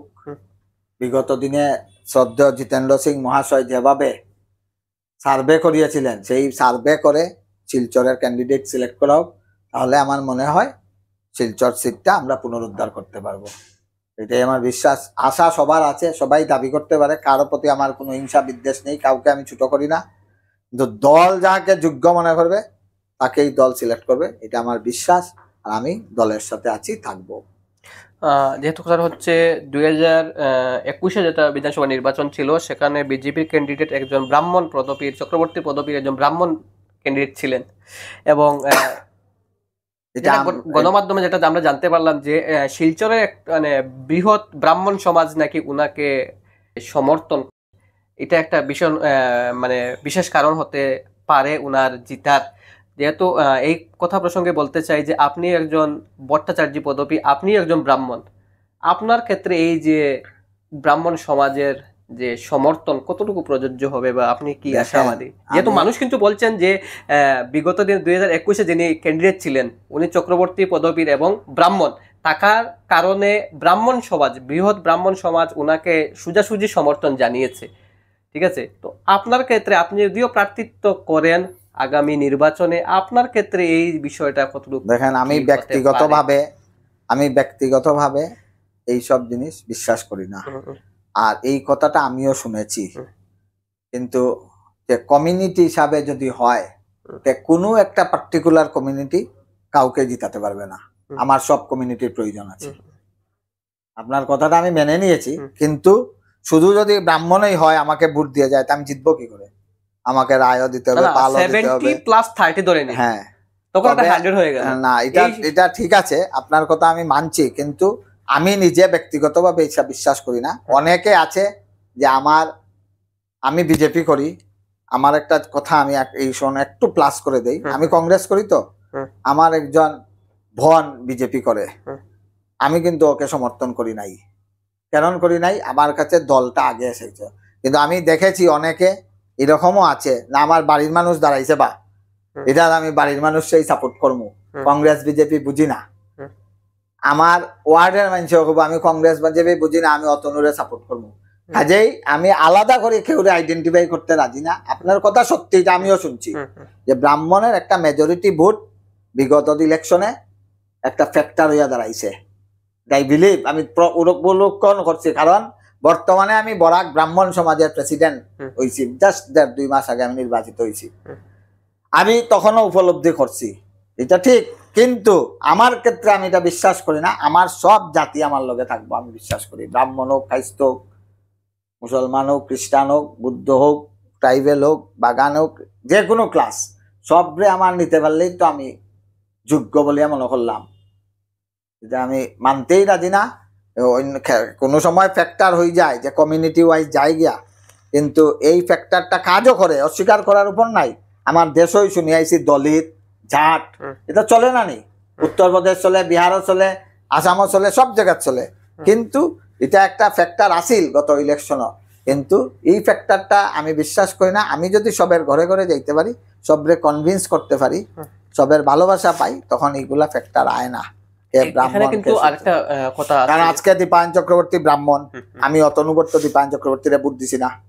আচ্ছা, আমি তো তমাল বণিকরে দিছি, আমি তো ব্রাহ্মণ দেখছি না। আচ্ছা, আমি তো বডিকেই গেছি। আচ্ছা, কাজেই এরকম সব হয় না, সব মানুষ এরকম হয় না। একটা পার্সেন্টেজ হয়তো যায় যে আমার মানুষ, আমি তার লগে কথা হইতে পারবো, আমার আত্মীয় স্বজন, পার্টি উটি থাকে না তখন। কিন্তু আমার ক্ষেত্রে এটা বিরূপ। আমার এরকম ইতিহাস আছে, কিন্তু এটার হুইটনেস বিতিকা দেব, গৌতম রায় আসুই এখনো জীবিত। আমি কিন্তু এরকম বাইরে আই গেছি। আমার নিজের বইনের জামাইও দাঁড়াইছে ইলেকশন, আমি সাপোর্ট করছি না, গেছিও না। তারপর একটা বিশেষ যেটা উল্লেখযোগ্য, 2021-এর বিধানসভা নির্বাচন পরবর্তী সময়ে শোনা গেছে যে অতনু ভট্টাচার্য মহাশয় নাকি দল ত্যাগ করছেন, কখনো টিএমসি মানে তৃণমূল কংগ্রেস জয়েন করছেন, আবার কখনো বিজেপি জয়েন করছেন। এই ধরনের একটা মানে খবর চাউর হয়, এটা কতটুকু যুক্তিসঙ্গত? খবর চালু হইছে ঠিকই আছে, একটা পত্রিকা তাইছিল, হ্যাঁ, আমি এটা দেখছি। প্রান্তজ্যোতি পত্রিকা তাইছিল, রত্নদীপ দা আসিল তখন তার ইনচার্জ, আপনি চিনেন কিনা জানি না, আচ্ছা, রামানুজ কলেজের। আমি রত্নদীপরা ফোন করে দিলাম, আজকের যে পেপার আইলো দাদা, আমি বিজেপি জয়েন করি, গেরুয়াকরণ ওই যার হেডলাইন, আচ্ছা, আপনি কই থেকে এটা খবর পাইলা? আমি তো পেপারের এগেইনস্টে কেস করবো। তখন আমারে কইছেন না, এটা একটু ভুল হয়ে গেছে দাদা, আমি খবর লইয়া জানাই। পরের দিন তারা এটা কাউন্টার দিছেন যেটা ভুল হয়েছে। আর সুস্মিতা দেবের লগে আমার ঘরের সম্পর্ক, সন্তোষ মন দেব, বিতিকা দেব, সবের লগে আমি কখনো চিন্তাও করছি না, ইন্টারেস্ট দেখাইছিও না। আর এটা প্রশ্নই উঠে না, কারণ আমি কার ছেলে? অমুকের ছেলে। আমার আইডেন্টিটি কিটা? Indian national Congress, I believe it. কারণ তো আমি কোনো সময় কেউ স্ত্রীও ছাড়ি দিব, বাবার নামও বদলাই দিব, আমি এটা বিশ্বাস করি না। আমি কিন্তু এই জায়গাতে অ্যাডামেন্ট, কারণ আমি এত ক্ষমতা পাইলাম না দল বদলাইলে, এত প্রস্তাব আমার কাছে আইছিল, কিন্তু অনেকেই জানে আমি কইতাম না কিচ্ছু, কিন্তু আমি এটা কোনো সময় অ্যাকসেপ্ট করছি না। অনেক রিকোয়েস্ট, অনেক কথা আমার মোবাইলেও আছে, ঠিক আছে, এটা প্রশ্নই উঠে না। মানে যেটা আপনার হিসাবে এটা হচ্ছে ভুল ধারণা, ভুল ধারণা, রিউমার আমারে ছোট করার লাগে, আমার রাইভেলরা আমারে ছোট করার লাগে এই সময় রিউমার। কারণ আমার আশেপাশের লোকজন আপনার দিকেই বা আমার কাছে কিরকম অফার আছে, কিন্তু আমি গেছি না, যাইতাম না, প্রশ্নই উঠে না। কিতা হইব রাজনীতি না করলে? আইডেন্টিটি তো থাকবো। কংগ্রেসের একটা কতটা মানুষ আজকের দিনও এই দুঃসময়ে কংগ্রেসের লগে আছে, ওইটা খুঁজিয়া বার করেন। ঠিক আছে, যেটা বুঝতে পারলাম এটা গুজব, যেটা আপনাদের গুজব 100%। আর শেষমেশ আপনাদেরকে দুই একটা প্রশ্ন যেটা জানতে চাই, যেটা হচ্ছে বিগত দিনে 19 সেপ্টেম্বর 2025 ইংরেজি আসামের প্রাণপ্রিয় শিল্পী জুবিন গার্গ একটা পরিকল্পিত হত্যার শিকার হন। জীবিত জুবিন গার্গ থেকে কিন্তু প্রয়াত জুবিন বেশ ভয়ঙ্কর দেখা যাচ্ছে আজকের দিনে। এক্স্যাক্টলি। তো ন্যায় প্রক্রিয়া নিয়ে আসামবাসী কিন্তু সন্দিহান আজকের দিনে। আমিও সন্দিহান। অবশ্যই সেটা থাকতে দা আড়াইলে খাসি, এই হচ্ছে জুবিন গার্গ। আর জুবিন গার্গ ইলেকশনও একটা এফেক্ট হইব, এটার লাগিয়াই দেখুন গিয়া ভালা করি, আজকে আমি কইতে পারতাম না যেহেতু বিচারাধীন। ইলেকশনও এফেক্ট হইব, এটার লাগি আনি পরিকল্পিতভাবে মার্ডার হয়েছে, এটা খুঁজিয়া আদালতে দেখবো, সংবাদ জগতে দেখবো, এটা আমার ডিউটি না, কিন্তু এটা পূর্ব পরিকল্পিত হত্যা, এটা আমি বিলিভ ইট। আমি যে ভিডিও দেখছি, যা সব দেখছি, এটার একদম 100% হত্যা। কারণ এ থাকলে আমার সমস্যা হইতে পারে, রাস্তা ক্লিয়ার করে দিই, কেউ বা কারার এরকম পরিস্থিতি হয়েছে, কে কে জড়িত আছে এটা তদন্তই বাইরে, এটা আমার না। এটা ঠিক আছে, আপনি কি সন্তুষ্ট এই যে ন্যায় প্রক্রিয়া যেটা চলছে আজকের দিন? আজকে কিন্তু দীর্ঘ 22-23 দিন হয়ে যাচ্ছে, তারপরও কিন্তু ওনার সহধর্মিনীও কিন্তু বলছেন যে 10 দিনের ভিতর এই ন্যায় প্রক্রিয়া বা না, এখনো আমি সন্তুষ্ট না। আগামী দিনে রেজাল্ট আপনার মনে হয় কি জুবিন গার্গ সঠিক ন্যায় পাবেন কিনা? আমার সন্দেহ, বর্তমান সরকারের উপর সন্দেহ আছে, আমার সন্দেহ আছে। কাল কি হবো জানি না, আমার সন্দেহ আছে। আর সব মানুষ সমান না তো, কোনো ভালো অফিসারের হাতে পড়ে গেলে সব বাইরে দিতে পারে, বুঝছেন তো? এর লাগে আমি কইছি আমার সন্দেহ আছে এখনো। তারপর একটা এই জায়গায় জুবিন গার্গের যেখানে শ্মশান, যেখানে জুবিন ক্ষেত্রে দেখা গেছিল এক ব্রাহ্মণ ছেলে, এক যুবক তার নিজের পৈতা ছিঁড়ে বলল যে আমার কোনো জাতপাত নেই, এই ধরনের একটা মন্তব্য করেছিল এবং সেটা বিশাল চর্চায় বর্তমান দিনে। এখানে বলা হচ্ছে যে এখানে রাজনীতি করানো হচ্ছে নাকি কোনো বিধর্মী দিয়ে প্রলোভিত করা হচ্ছে। এখানে যেহেতু আপনি বরাকবেলি ব্রাহ্মণ সমাজের বর্তমানে সভাপতি সদ্য নিয়োজিত হয়েছেন, তো আপনার হিসেবে কি মনে হয়? এখানে কোনো রাজনীতিকরণ নাই। এই যে পৈতা ছিঁড়ার ব্যাপারটা, এটা আবেগীকরণ, আবেগিক। রামকৃষ্ণ ঠাকুর সিদ্ধি লাভ করার সময় যখন বেলুর মঠে আইয়া ঢুকছিলা, তখন একজন মেথরে আনিয়া তান্ডে বাদ দিছিল, তাই না খাই লিসলা। খাওয়াটা দেখিয়া গিয়া অন্য পূজারিয়া রানী রাসমণিরে কইছিল এই বেটা কালকে খালি করে ঢুকতে পারতো না, খাই লিছে। জানেন তো এটা? হ্যাঁ, রামকৃষ্ণ ঠাকুরে পৈতা ছিড়িয়া মন্দির বই গেছিল আসন সিদ্ধি লাভ করার, এটা তো জানা আছে। তার কাছে এটা কিচ্ছু আসেন না। মহাপুরুষ যারা, তার কাছে এটা নাই। জুবিন ওয়ান অফ দা, আমার মতে, গড গিফটেড পারসন। মানে এক কথা এই যে প্রধানমন্ত্রী, রাষ্ট্রপতি, সিনেমা স্টার মরলে অত ভিড় হয় না। ভগবানের একটা কিছু আছে তার মধ্যে, গড গিফটেড পারসন। নাইলে এইরকম জনসমাগম, মাইকেল জ্যাকসনের পরে তার নাম আইছে 4 জনের একজনে, তো god gifted person. International country থেকে আর যে গড গিফটেড পারসন, হে থাকলে আগামী দিনে, গড গিফটেড পারসনটা বেশি দিন থাকে না। 39 বছর বিবেকানন্দ বই গেছে, এরা বেশি দিন থাকে না, কারণ বেশি দিন থাকলে দেশ শুধরে যাইব, বুঝছো না? পাপিরও ধ্বংস লাগে, তো এর লাগিয়া শুধরাইবার খাম নাই, থাকুক চলুক। ওই তার মৃত্যুই আসামের পট পরিবর্তনের একটা কারণ হইতে পারে। মানুষ যে সাফার করে, জুবিন মরিয়া হয়তো 10-এর সুবিধার্থে করিয়া তার জীবন উৎসর্গ করিয়া গেছে বলে আমি মনে করি। শেষমেশ আপনাদের একটি কথা যেটা প্রশ্ন থাকবে, বিষয়টা হচ্ছে বর্তমান আপনি যেহেতু বিরোধী দলের একজন নেতা, শিলচর ডিস্ট্রিক্ট কংগ্রেসের জেনারেল সেক্রেটারি, আর বিষয়টা হচ্ছে বিগত দিনে আমরা সংবাদ মাধ্যমে দেখেছি যে যিনি আসামের মুখ্যমন্ত্রী সম্মানীয় ডক্টর হিমন্ত বিশ্ব শর্মা, উনি একটি মন্তব্য করেছিলেন সংবাদ মাধ্যমে যে আমাকে ভোট দিলে আমি মিঠা তেল দিব, মানে দ্যাটস মিন রান্নার তেল দেওয়া হবে। এই যে বিষয়টা, মন্তব্য, যেটা আপনার কাছে কি ধরনের কি লাগছে বা আপনার দৃষ্টিতে কি, যে ভোট দেওয়ার পেছনে উনি রান্নার তেল, মাস্টার্ড অয়েল, মিঠা তেল দেবেন, যেটা এসামিসে বলা হয় মিঠা তেল? এটা আমার কাছে এটার উত্তর দেওয়ার মতো ভাষা নাই। কারণ হইলো একটাই, এটা শুনতে শুনতে খান পচি গেছে। আমারে ভোট দাও, আমি 15 লাখ টাকা দিব অ্যাকাউন্ট। আমারে ভোট দাও, আমি গঙ্গা সাফাই করবো। আমারে ভোট দাও, আমি গাড়ি চড়িয়া মহাসড়ক দিয়াই দিমু। এটা শুনতে শুনতে পচা হয়ে গেছে। এটার কোনো, এটা রাজনৈতিক লেকচার। এখানে কোনো কাজের কথাই নাই। আপনি কত টাকা per head? 3.8 lakh per head ঋণ আছে আপনার আমার। গভর্নমেন্ট বন্ধক দিছে আমার আর আপনারে, আপনি জানেননি? নেটও সার্চ করবা। 3,84,000 টাকা প্রত্যেক নাগরিক বন্ধক আছে বিদেশের কাছে, টাকা ঋণ লওয়া। ঋণ লইয়া আমি অরুণোদয়, আমি এটা দিলাম, এপ্রিলের পরে কেউ পাইব নি? ফার্স্ট অরুণোদয় 1 যে পাইতো, সেকেন্ড এখানে পায় না। সেকেন্ডে যে পায়, থার্ড এখানে পায় না।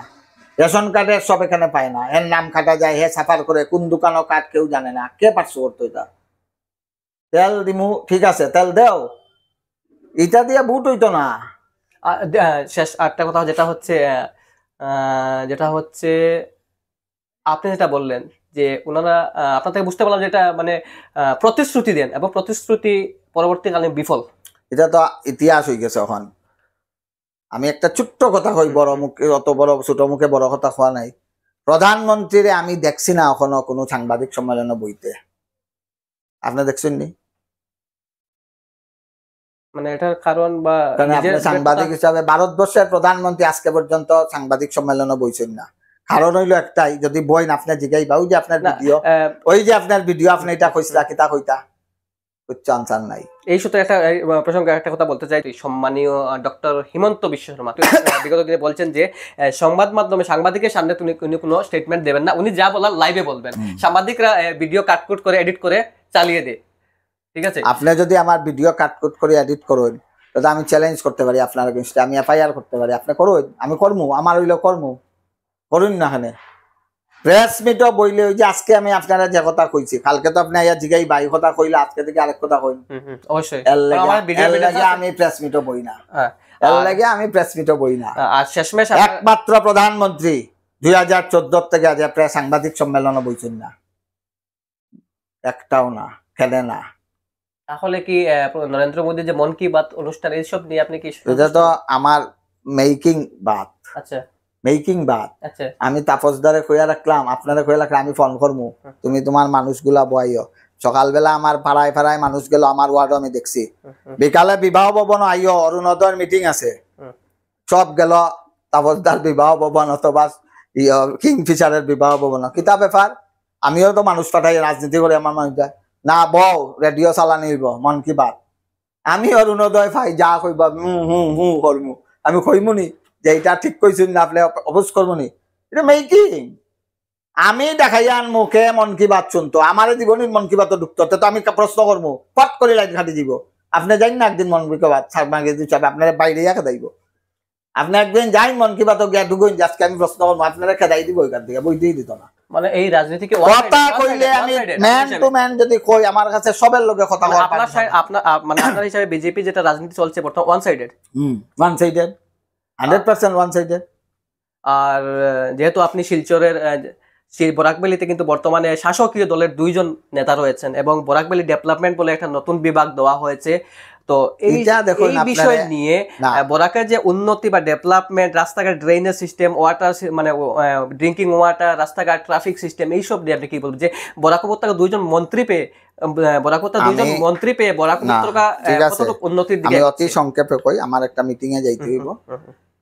কারণ বরাকবেলি ডেভেলপমেন্ট কাউন্সিলের যে মিনিস্টার দেওয়া হয়েছে, খুব একটা বেশি দিন হয়েছে না কিন্তু, এবং অনেকেই তার প্রপোজালটা তান কাছে দিছেন। ডিস্ট্রিক্ট লাইব্রেরি, আমরা ডিএস এর প্রবলেম, এই প্রবলেম, সেই প্রবলেম, অনেকেই গেছেন, তাই কাগজগুলা জমা লইছেন। কাজে 2-3 মাসে টানরে আমি কইতে পারতাম না যে তাইন কতটুকু কিতা করবা। আমরা আরো কিছুদিন দেখি, বিফোর ইলেকশন আমরা দেখি। তাই তো অনেক অ্যাপ্লিকেশন তার কাছে জমা হয়েছে, দাবি গেছে, তাই কয়টা কি করুন। কাজে তান এখন আমি এই মন্ত্রীর ক্ষমতা পারদর্শিতা নিয়ে কথা কওয়ার মতো আমি এখনো বিশেষ কিছু পাইছি না। কারণ যেসব দাবি তার কাছে গেছে, আমি দেখি না এইসব দাবি আগামী ফেব্রুয়ারি মাস পর্যন্ত দেখি, মার্চও আপনার লগে বইমু, তারপরে কথা কই। ঠিক আছে, আপনাকে ধন্যবাদ আপনার এই মূল্যবান সময় দেওয়ার জন্য। এবং আপনার কথা, এই যে বার্তালাপ থেকে আমরা যেটা বুঝতে পারলাম যে আপনি একজন প্রতিবাদী কণ্ঠ, এবং 2026-এর যে বিধানসভা নির্বাচন, সেখানে আপনাকে দেখা যাবে প্রতিদ্বন্দ্বিতা, এটা নিশ্চিত। যদি দল টিকিট দিয়ে থাকে, হাইকমান্ড জানে, উপরওয়ালা জানে, ভগবানের শক্তি লাগবে, এরপরে হাইকমান্ড। আপনাকে ধন্যবাদ। আপনাকে নমস্কার।